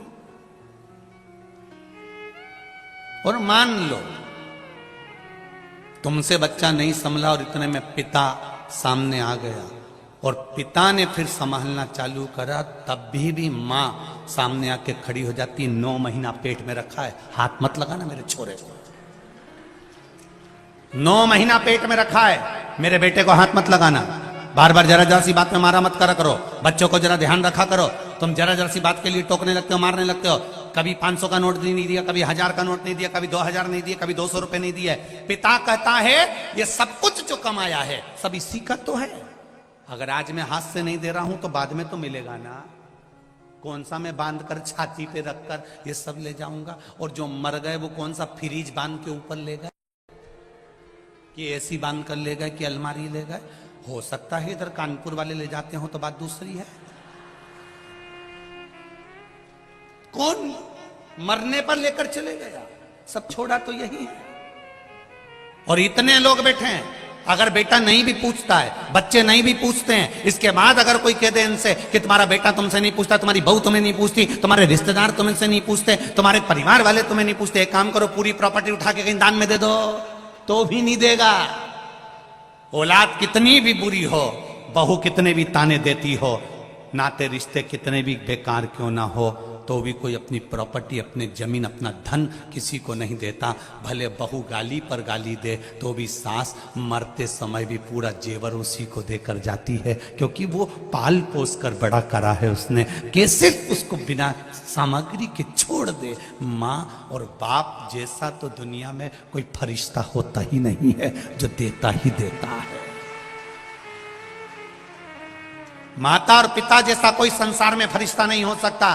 दुनिया में सबसे पहला अगर कोई परमात्मा है, दुनिया में सबसे पहला अगर कोई भगवान है, दुनिया में सबसे प्रथम अगर कोई परमात्मा है तो वो मेरे माता पिता हैं। आपके माता पिता हैं, जिन्होंने कुछ आपसे लिया नहीं है, आपको जिंदगी भर दिया ही दिया है। रात भर जगती है, तुम्हारे ऊपर कम्बल उड़ाती रहती है, रात भर रोती है। जब तुमको एक इंजेक्शन लग जाता है, तुम्हारे शरीर में कष्ट हो जाता है, तुम्हारी पढ़ाई के लिए, अच्छी एजुकेशन के लिए, तुम्हारी विद्या के लिए वो मायके तक नहीं जाती कि इसकी एग्जाम चल रही है, इसकी पढ़ाई चल रही है, मैं नहीं जाऊंगी, अभी इसको पढ़ाऊंगी और इसका एग्जाम है। वो अपना जीवन खुद खा रही है। इतने में बच्चे ने कह दिया, मम्मी क्या खा रही हो, मुझे दो। एक ग्रास मुंह में गया था, इतने में पूरी प्लेट अपने बच्चे के हाथ में दे देती है। वो दुनिया में कोई दूसरा नहीं, परमात्मा ही हो सकता, केवल एक परमात्मा।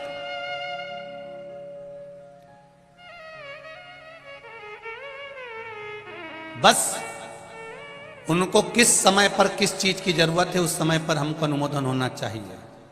ऐसा नहीं कि श्रद्धा के टुकड़े हुए तो किसी को ऐसे ही मालूम पड़ गया। उस बाप के दिल में थोड़ी सी तड़प हुई होगी कि मेरी बेटी इतने दिन से फोन नहीं लगा रही है, बात नहीं कर रही है। बाप का हृदय, माँ का हृदय तड़पा और वो बाप जाकर मालूम करा, तब जाकर प्रशासन को भी मालूम पड़ा कि ऐसा हो गया। ये बाद में मालूम पड़े, उससे अच्छा है अपने बच्चों पर पहले ही संयम धीरे धीरे करना प्रारंभ करो, जिससे कोई दूसरी श्रद्धा के साथ में ऐसा ना हो जाए। अपने को आगे बढ़ना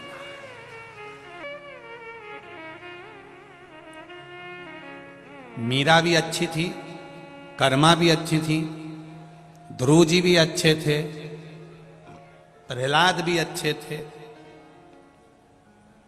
जितने भी थे सब अच्छे थे। पर संसार के लोगों को अच्छे लोग पसंद कब आते हैं? अच्छे लोग पसंद कब आते हैं? जब हम चले जाते हैं। अब लोग मीराबाई को पूज रहे, अब लोग प्रहलाद को, नामदेव जी को, नरसिंह मेहता को, तुकाराम जी को अब पूछ रहे हैं, जब वो चले गए।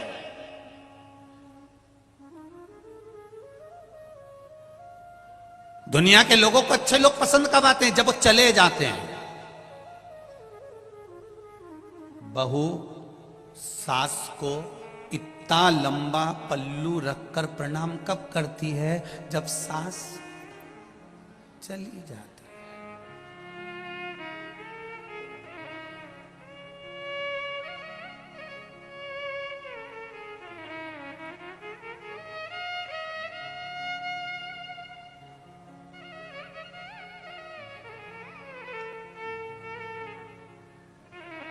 हम जिस कानपुर के आप और हम निवासी रहे हैं, इस कानपुर की प्रथा रही हुई है पुरानी कि माताएं अगर घर से बाहर भी निकलती थी ना, तो एक तन पर अलग से एक सफेद कपड़ा या कोई लुगड़ा ओढ़ कर मुख तक ढाक कर तब निकलती थी।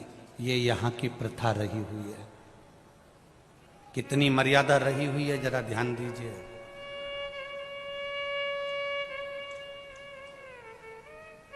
और आज भी मर्यादा यहां दिख रही है। कई जगह हम कथा करने जाते हैं, लोगों का पल्लू यहां रखा रहता है, पर कानपुर के इस पंडाल में आप देखेंगे तो सिर पे पल्लू रखा हुआ है और कथा सुन रहे हैं। ये मर्यादा आज भी दिखती है। इधर उत्तर प्रदेश के इस क्षेत्र में गंगा के घाट पर आप इस मर्यादाओं को देख सकते हैं। यहां की मर्यादाएं झलकती हैं।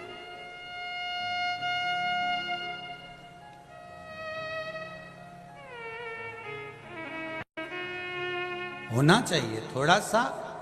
अपने जीवन का एक आनंद ही दूसरा है, सुख ही दूसरा है। करो। बहुता में हम बहुत नहीं कहते आप लोगों से कि आप बहुत कंट्रोल में रहें, हम तो इतना कहते हैं। वो कोई कह रहा था आज के गुरुजी कि आज कोई कह रहा था वहीं पर सुबह सुबह के टाइम पर, गुरुजी अभी तो शिव पुराण की लहर चल रही है, एक तरफा सियोर वाला महाराज की शिव पुराण की लहर चल रही है। हमने कहा भाई लोगों को गलत फहमी है, ये शिव पुराण की लहर नहीं है, ये शिव पुराण की मेहर है। ये लहर नहीं है।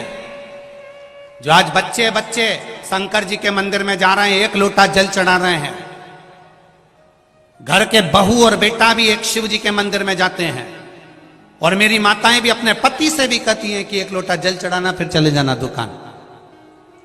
और कई पुरुषों को हमने देखा है दुकान जाते समय बोतल में पानी भरा हुआ है तो बोतल का पानी ही शिव जी को चढ़ाते हुए निकलते हुए चले जाते हैं। ये लहर नहीं है, ये मेहर है शंकर भगवान की। ये शिव जी ने आशीर्वाद दिया है शिव महापुराण के रूप में। ये भोलेनाथ जी ने तुम्हारा हस्त कमल पकड़ा है इस शिव पुराण के रूप में।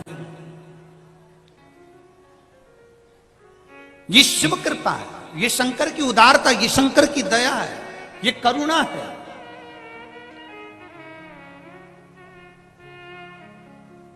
मेरे शिव को आडंबर प्रिय नहीं है, ये निश्चित है।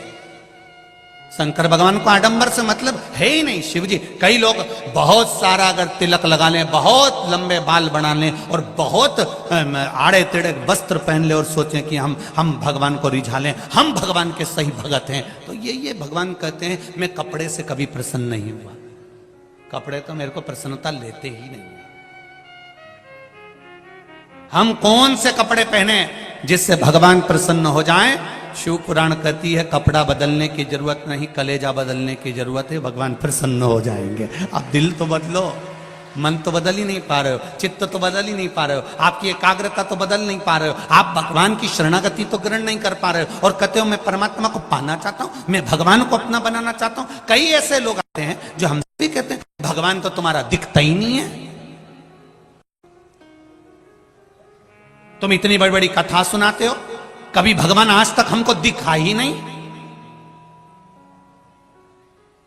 भगवान को देखने की सोचना भी मती। भगवान को सुनो, भजन करो और श्रवण करो। देखना क्यों नहीं? कारण क्या होता है?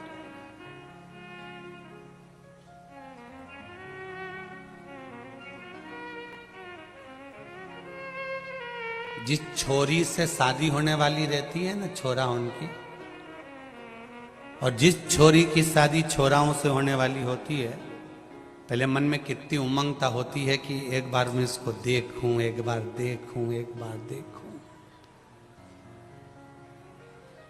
और शादी नहीं हो जब तक तो ललकता रहे कि देखूं, और जब जगदम्बा घर में आ जाए फिर भेरू तेरे को रोज का सिंदूर चढ़ा है, रोज। अब क्या कहता है? मैं तो मर जाऊं तो अच्छा, इससे पीछा छूट जाए तो अच्छा। क्यों? पहले तो तू गा रहा था, तुझे ना देखूं तो मुझे चैन आता ही नहीं है। पहले तो तू ही गा रहा था, अब कहां गया? ये संसार है भाई। तुम्हारे पास में जो गाड़ी नहीं होती है, two wheeler, four wheeler, company की गाड़ी तुम्हारे पास में नहीं है, उसको पाने की ललकता बढ़ती है। बोलो सही है कि गलत है? जब वो गाड़ी तुम्हारे दरवाजे पर आ जाती है तो 2, 4, 8 दिन, 15 दिन, महीने भर के बाद ललकता समाप्त। तुम्हारे पास में जो पर्दे नहीं होते, किसी क्या देखी आती हो तो ललकता बढ़ जाती, पर्दे आ गए, ललकता समाप्त। फ्रिज नहीं है तो फ्रिज की ललकता बढ़ रही है, फ्रिज लाना, फ्रिज लाना, फ्रिज लाना, फ्रिज घर में आ गया, ललकता समाप्त। लोग कहते हैं कि परमात्मा क्यों नहीं दिखता?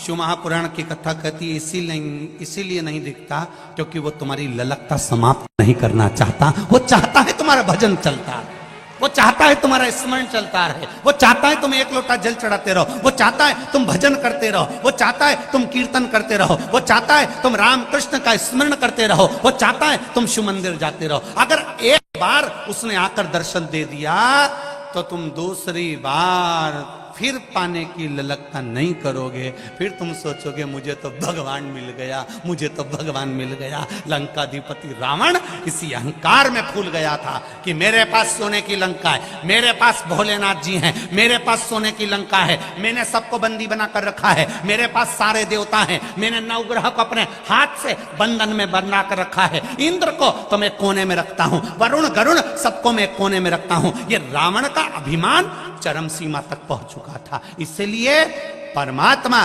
भगवान शिव ने भी रावण से कहा था, रावण तू बार बार मुझसे कहता है कि दर्शन दो दर्शन दो दर्शन दो, मैं तुझे दर्शन नहीं देना चाहता, कहीं तेरी ललकता समाप्त ना हो जाए, मैं तुम्हें हाथ पर उठा लूंगा अगर दर्शन नहीं दोगे तो शिव को दर्शन देना पड़ा। जब दर्शन दे दिया तब रावण सबसे कहता रहा, मैंने शंकर को अपने हाथों पर उठा लिया, शिव जी ने आकर मुझे दर्शन दिया, शंकर मेरे सामने आ गए, ललकता समाप्त हो गई।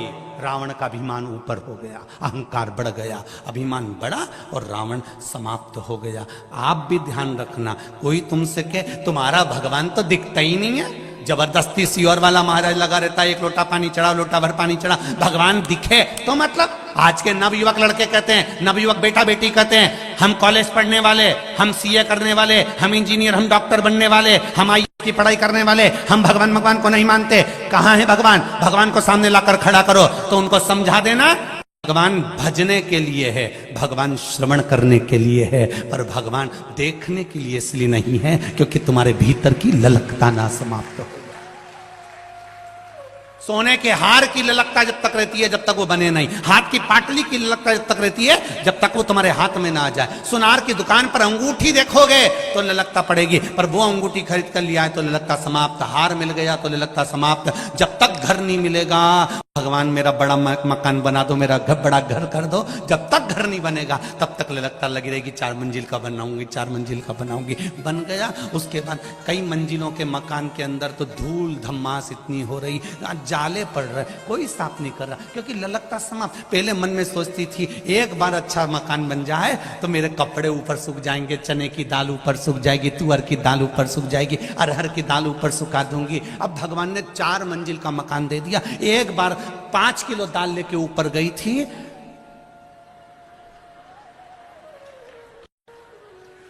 जब नीचे आई दाल खाने के लायक नहीं, इतनी ललकता। गई थी ऊपर, बड़े अरमान से चढ़ी थी, बहुत अरमान से, और बहू से कह के भी गई थी तू भी ले आना थोड़ा सा सामान, कपड़े वपड़े सूखने के ऊपर ले आना। बहू के तुम ही जाओ, मैं नहीं जाऊंगी, नहीं गई। बहुवन बहुत समझदार है, वो कहीं जाए, उन्हें कहा डोकरी की चढ़ाई दो।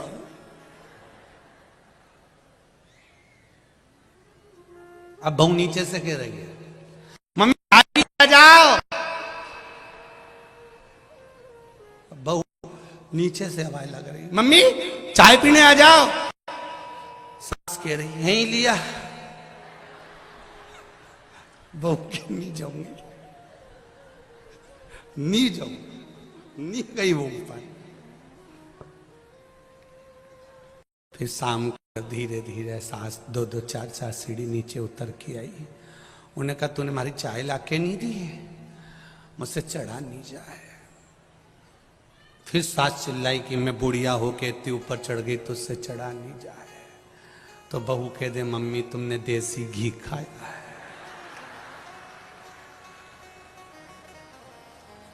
तो सास बोली तूने कुछ नहीं खाया। बहू बोली नहीं तुमने मेरा प्राण खाया है। क्या बोले? बोले सुनो, बोले क्या? चलिए महाराज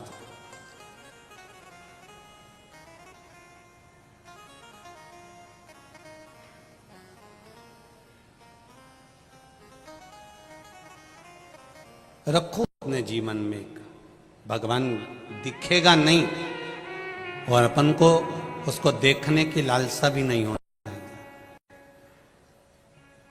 हम भगवान को ना देखें पर भगवान हमको देखे। कोई व्यक्ति जा रहा है, कोई व्यक्ति निकल कर जा रहा है, आप उसको आवाज लगा दो, हे रानो, तुमने आवाज लगाया, उसने एक बार नहीं सुना, तुमने फिर आवाज लगाई, उसने नहीं सुना, तुमने फिर आवाज लगाई, उसने नहीं सुना, तुमने और दम की आवाज लगाई तो उसने पलट कर देखा कि मुझे बुलाया किसने। उसी तरह भगवान एक बार अगर तुम्हारी बात नहीं सुने, परमात्मा एक पशुपति व्रत में अगर तुम्हारा काम ना बने, तुम फिर आवाज लगाओ, तुम फिर आवाज लगाओ, तुम फिर श्री शिवाय नमस्तुभ्यम बोलो, एक बार तो पलट कर देखेगा जरूर, ये निश्चित है। ऐसा नहीं है कि वो नहीं देखेगा, वो देखेगा और पलट कर जब देखेगा। बस तुम्हारा काम क्या है, उसको पुकारना, तुम्हारा कर्म क्या है, तुम उसको पुकारो। दुकान पर भी जाओ तो उसको स्मरण, एक बार स्मरण कर कर जाइए, अपना रूट थोड़ा सा चेंज करिए, थोड़ा दुकान जाने का मार्ग बदल दो।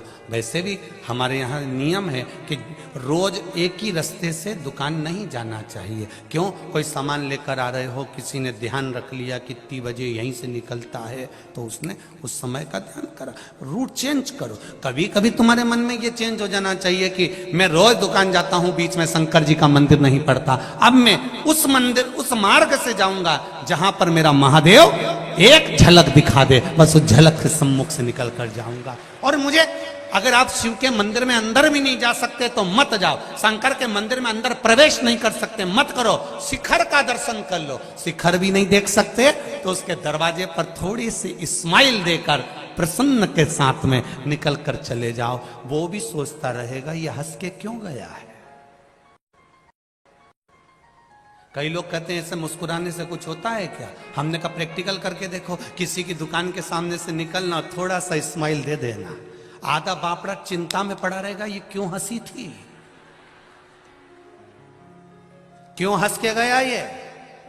और रोज यही काम करना, उसकी दुकान के सामने से निकलो, निकल वो रात रात भर डिप्रेशन में आ जाएगा, नींद की गोली खाना पड़ेगी, आखिर ये हंसता क्यों, मेरी दुकान के सामने आएगा और हंसेगा, मेरे सामने आएगा और हंसेगी, आखिर कारण क्या है। भगवान के मंदिर के सामने से निकलो तो भी मुसद्दी लाल जैसे मुंह उतार के मत जाना, प्रसन्न में जाना। तो पार्वती भी शिव जी से कहेगी रोज तुम्हारे मंदिर के सामने से मुस्कुरा कर जाता है, इसको बहुत दुख है, इसके बाद भी ये प्रसन्न दिखता है, बहुत कर्जे में डूबा है, बहुत टेंशन में है, बहुत तकलीफ में है, इसके बाद भी क्यों मुस्कुराता है। शंकर जी कहते हैं कोई बात नहीं, सब दूर रोता रहे पर मेरे सामने तो मुस्कुराया है, पार्वती इसके खाते में खुशी दे दे, मुस्कुराहट दे दे, जाके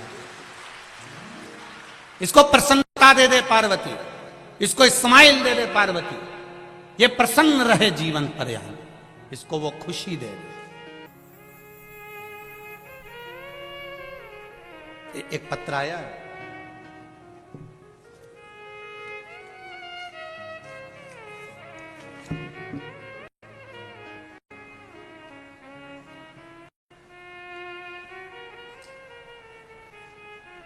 बहुत रंगीन पत्र बनाया रे।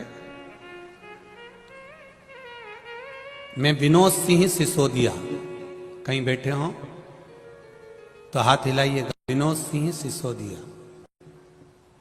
अच्छा कहाँ है, दोनों हाथ हिलाइए विनोद जी, ठीक है दिख गए हो, श्री शिवाय नमस्तुभ्यम, रख लो हाथ नीचे रख लो विनोद जी।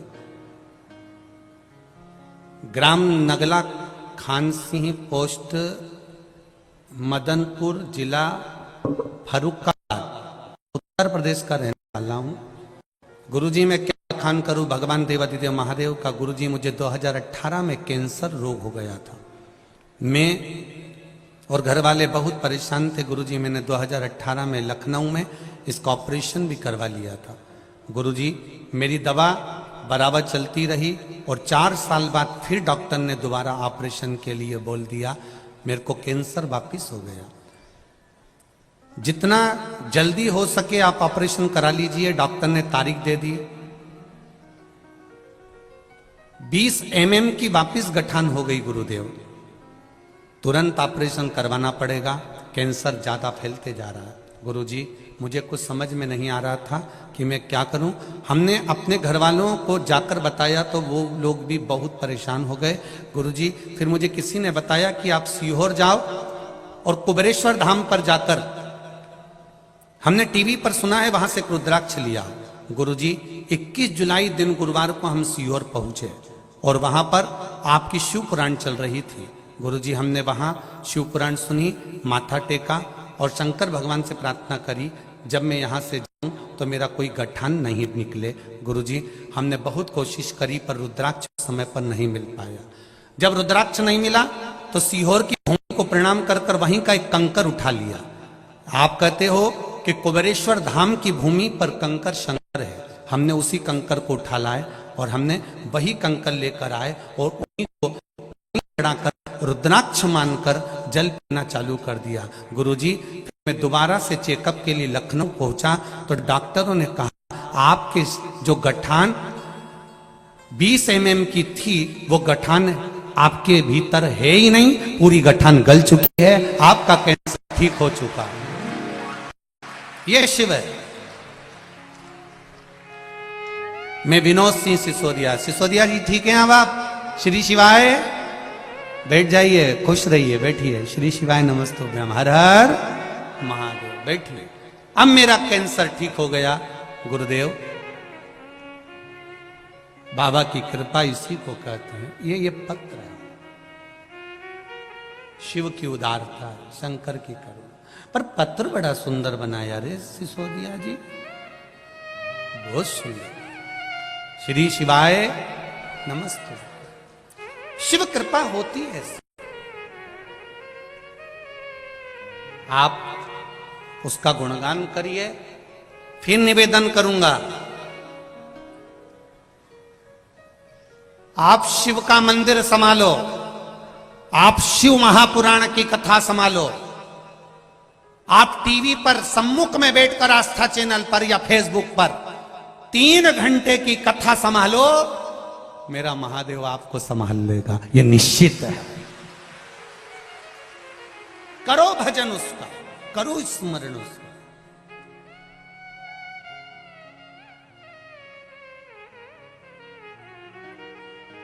उसकी कृपा बिना कुछ नहीं हो सकता।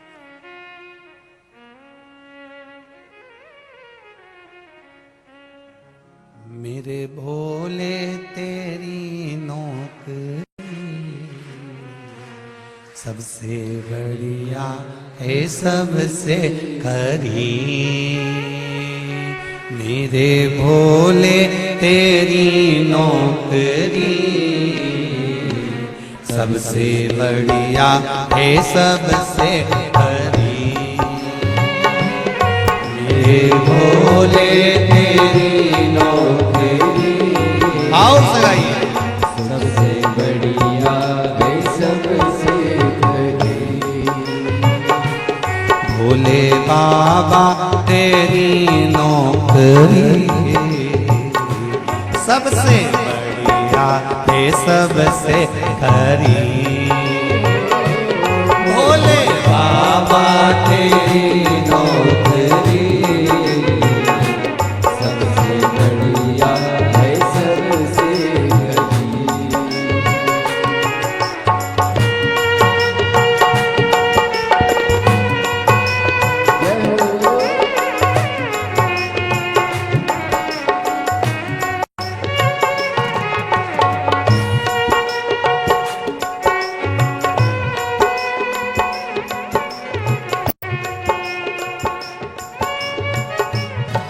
मेरी किस्मत का जब गुल खिला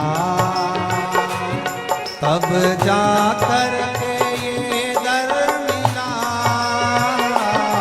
मेरी किस्मत का जब गुल खिला तब जाकर के दर मिला। मेरी किस्मत का जब गुल खिला तब जाकर के ये दर मिला। मेरी किस्मत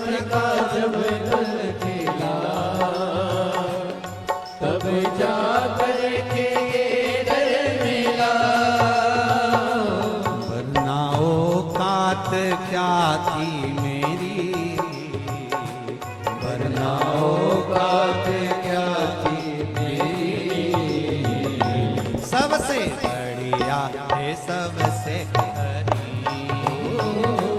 भोले बाबा तेरी नौकरी सबसे बढ़िया है सबसे हरी। मेरे भोले तेरी नौकरी सबसे बढ़िया है सबसे हरी। भोले बाबा तेरी नौकरी सबसे बढ़िया है सबसे हरी।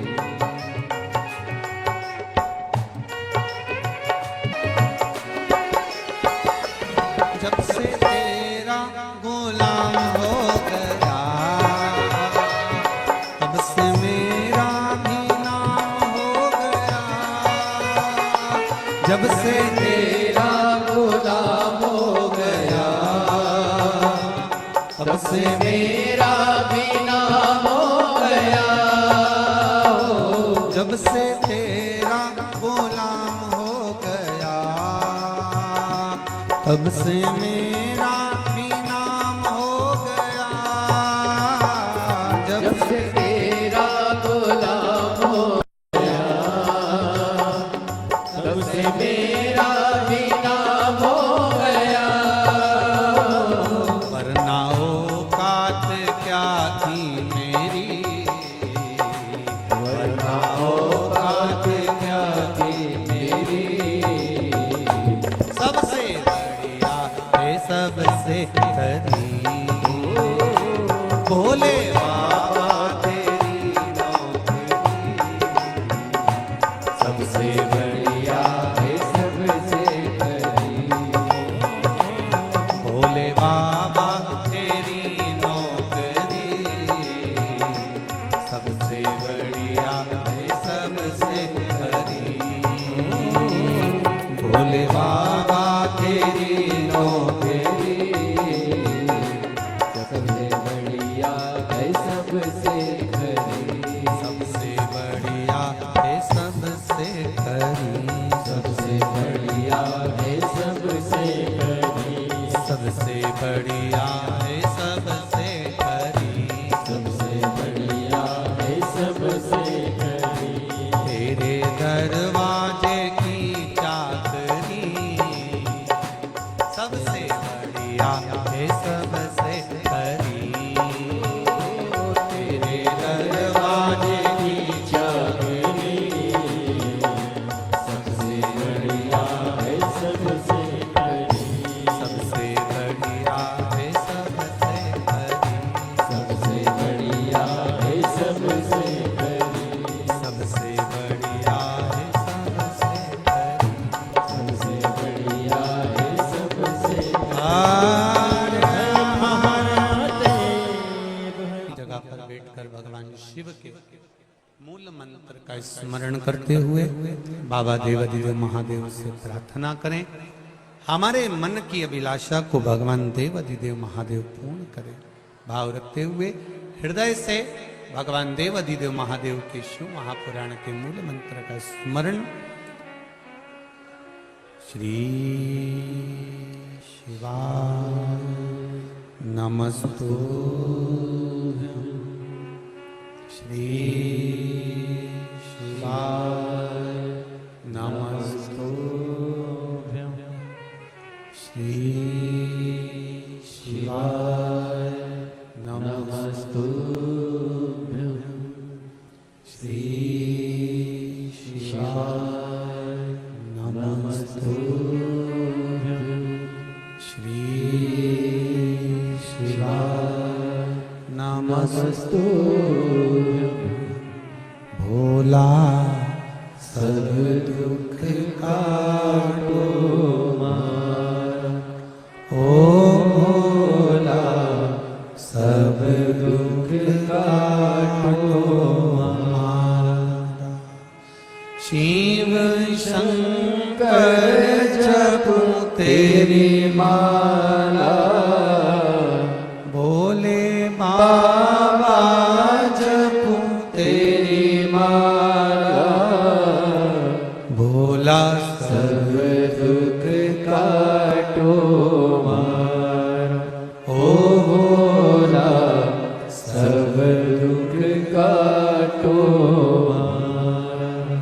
भगवान शिव ओघड़ दानी की कथा कर रहे। देवऋषि नारद जिनके भीतर भगवान विष्णु की शरणागति की भक्ति प्रबल थी, देवऋषि नारद श्रीमन नारायण श्रीमन नारायण श्रीमन नारायण श्रीमन नारायण हमेशा जपते, प्रत्येक पल।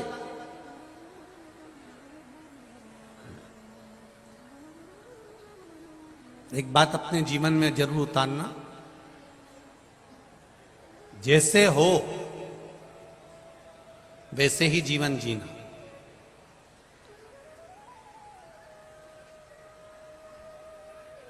किसी की चमक देखकर अपनी चमक बदलने की कोशिश मत करना। अपने को देखकर दुनिया बदल जाए तो समझ लो कि जीवन की सार्थक।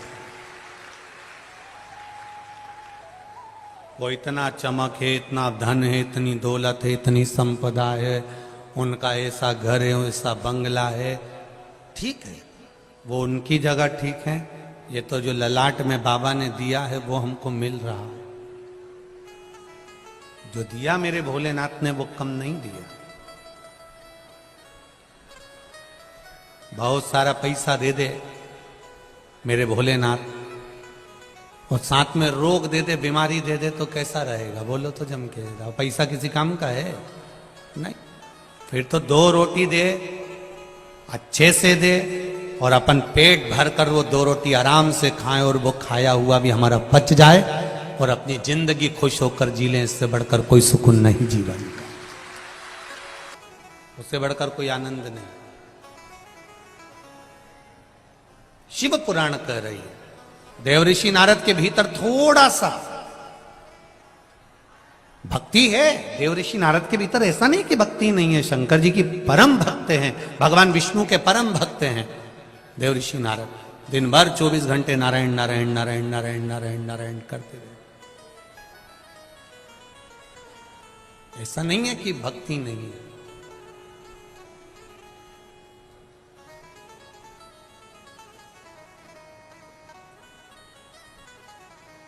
देवऋषि नारद के भीतर भक्ति तो है, भगवान विष्णु की भक्ति है, पर देवऋषि नारद को यह ज्ञात नहीं है कि भक्ति करो मना नहीं है, पर किसी को नीचा दिखाने का प्रयास मत करो। भजन करने की मना नहीं है, पर किसी को नीचा दिखाकर अगर आप भजन कर रहे हो तो उसका कोई महत्व नहीं।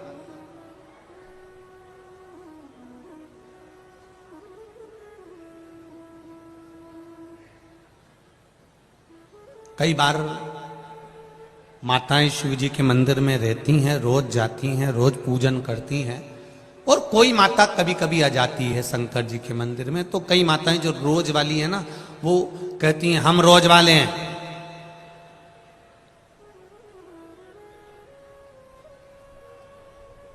पहले हम पूजन करेंगे। ठीक है, जो कभी कभी आ रहा है, रोज वाले को निवेदन है कि ये तो केवल थोड़ा सा समय निकालकर, वो भी ना जाने किसने किया होगा, तब जाकर ये मंदिर पहुंचा होगा। तो तू पहले जल चढ़ा ले, इसके बाद अपन चढ़ा लेंगे, जा, कोई बात नहीं।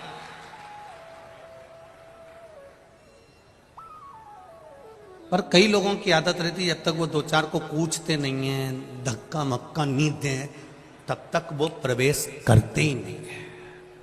2-4-8 को जब तक वो हिला डुला नहीं देना, तब तक प्रवेश करना बड़ा कठिन है, बहुत कठिन।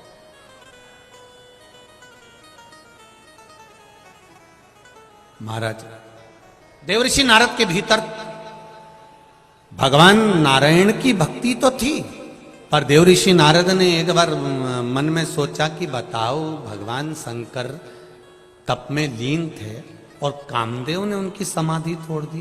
बड़ा आश्चर्य की बात है, इतने बड़े देवता, बार बार लोग कहते हैं कि ब्रह्मा जी के पिता हैं भगवान विष्णु और भगवान विष्णु के पिता हैं भगवान शंकर। जब हमारा शास्त्र कह रहा है कि शिवजी ने सब कुछ दिया, शंकर ने बैकुंठ, शंकर ने लक्ष्मी, शिवजी ने ब्रह्मा जी को ब्रह्माणी दी है, शिवजी ने उनको कमल पुष्प पर रहने का आनंद दिया, शिवजी ने ब्रह्मा जी को बताया कि सृष्टि की रचना कैसे करना है, शंकर भगवान ने अपना अर्धनारीश्वर स्वरूप धारण कर कर ब्रह्मा जी को समझाया, ज्ञान दिया, इंद्र को इंद्र का सिंहासन दिया, गरुण वरुण सबको भगवान शिव ने दिया, भगवान शंकर ने दिया। फिर एक बात समझ में नहीं आती कि शिवजी कामदेव को नहीं जीत पाए।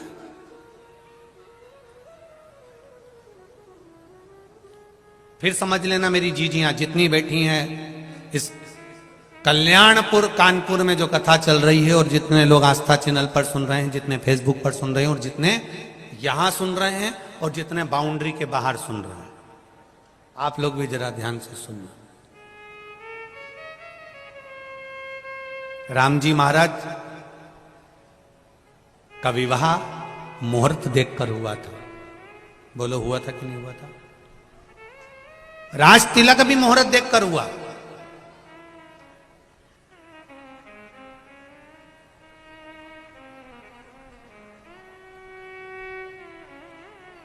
सती मैया का विवाह भगवान शंकर के साथ हुआ,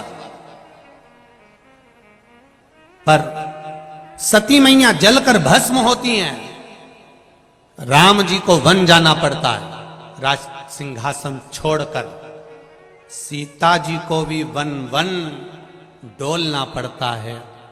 तो किसी ने एक प्रश्न किया कि ये क्यों हुआ, आखिर कारण क्या, किस कारण से? स्वयं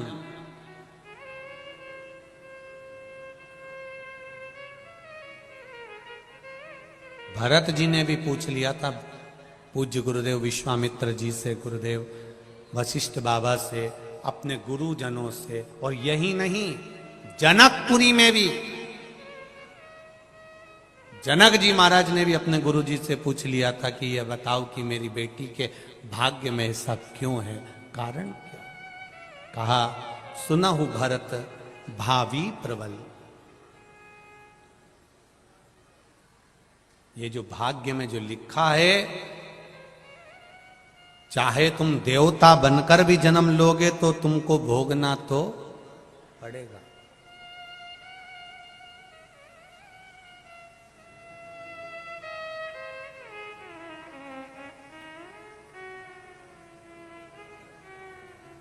भोगना तो पड़ेगा, ये निश्चित है।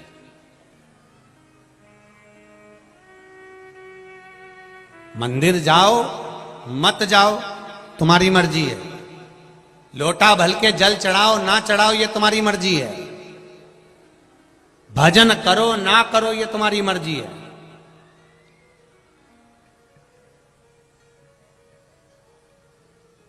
कर्म का भोग तो भोगना पड़ता है। मेरे राम जी महाराज ने छुपकर बाली को मारा था, तो कृष्ण अवतार में बाली ने छुपकर भगवान कृष्ण को बाण मारा था।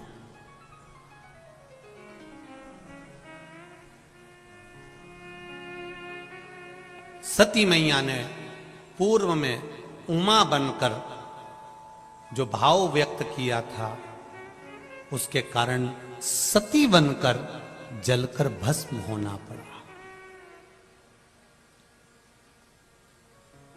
एक गर्भवती चिड़िया को कैद में रखा तो माता जानकी भी गर्भ में रही, तब उनको भी बन बन डोलना पड़ा। कर्म की गति है, कौन मिटा सकता है? ये भाग्य में लिखा हुआ तो भोगना तो पड़ता है।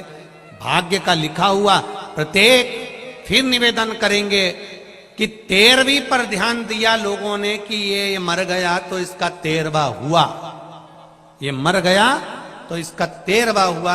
वो 13वें पर ध्यान दिया, 13वीं पर ध्यान दिया, पर लोगों ने वो 13 बातों पर ध्यान नहीं दिया कि जो मनुष्य के भीतर 13 चीजें हैं जो केवल मनुष्य खुद करता है, उसकी ये 13 चीजें कोई दूसरा नहीं कर सकता। 13वें का मतलब क्या होता है? केवल नुक्ती खा लेना किसी के मरने के बाद, या गुलाब जामुन या पूरी सब्जी या रायता, इसको 13वां नहीं कहा गया। 13 चीजें मनुष्य के जीवन में ऐसी होती है जो मनुष्य को खुद करना पड़ता है, कोई दूसरा नहीं करता।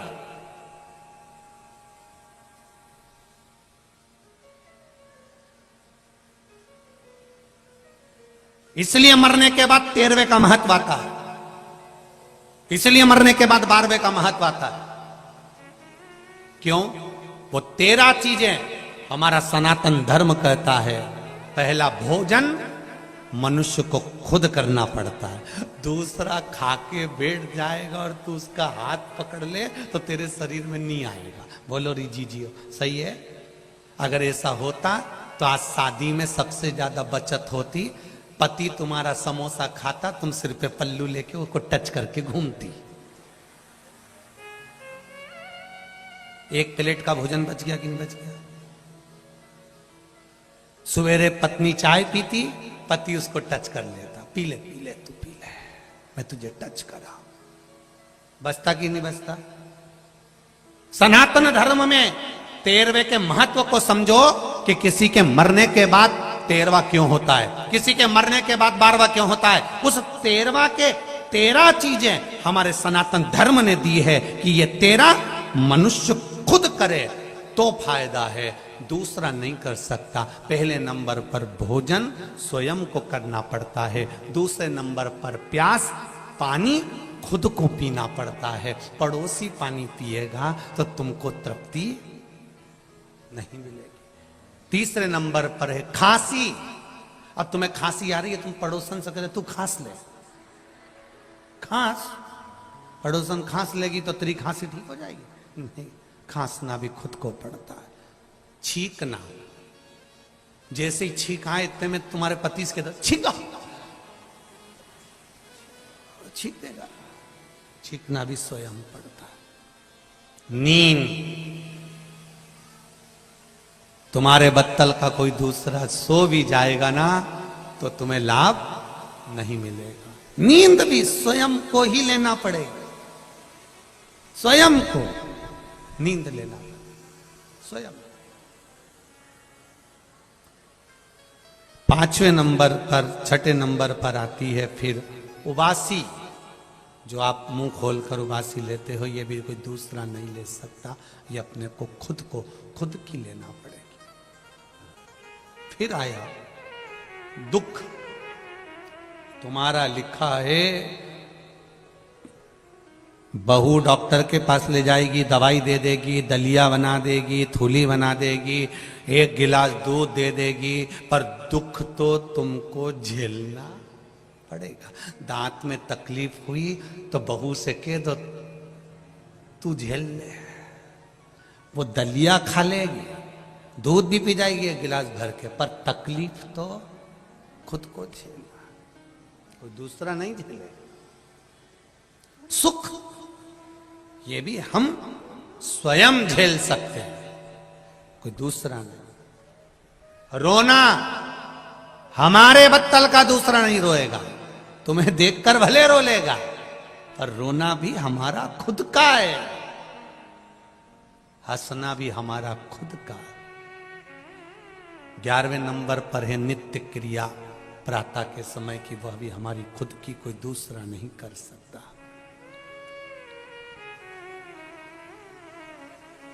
फिर है पीड़ा सहन करना। अपनी पीड़ा को अपन स्वयं सह सकते हैं, कोई दूसरा नहीं सह सकता। आप कह दो, आप किसी को बोल सकते हो मुझे ये पीड़ा हो रही है, आप किसी को कह सकते हो मुझे ये दुख है, मुझे ये तकलीफ है, मुझे ये कष्ट है, पर पीड़ा सहना आपको ही पड़ेगी, कोई दूसरा नहीं सह सकता।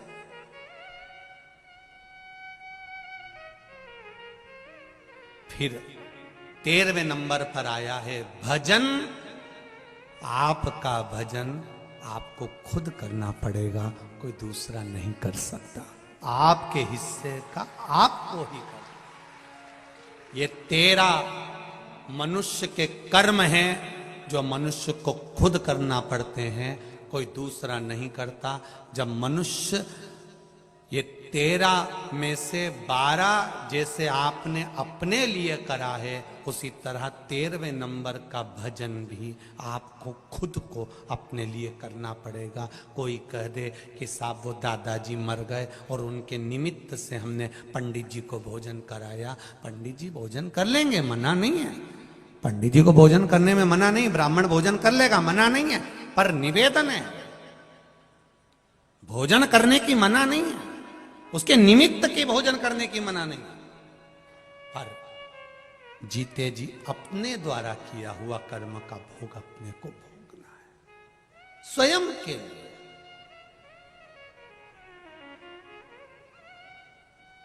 तेरहवें नंबर का है भजन, जो स्वयं को करना पड़ेगा, स्वयं के लिए। एक बहन जी ने लिखा है,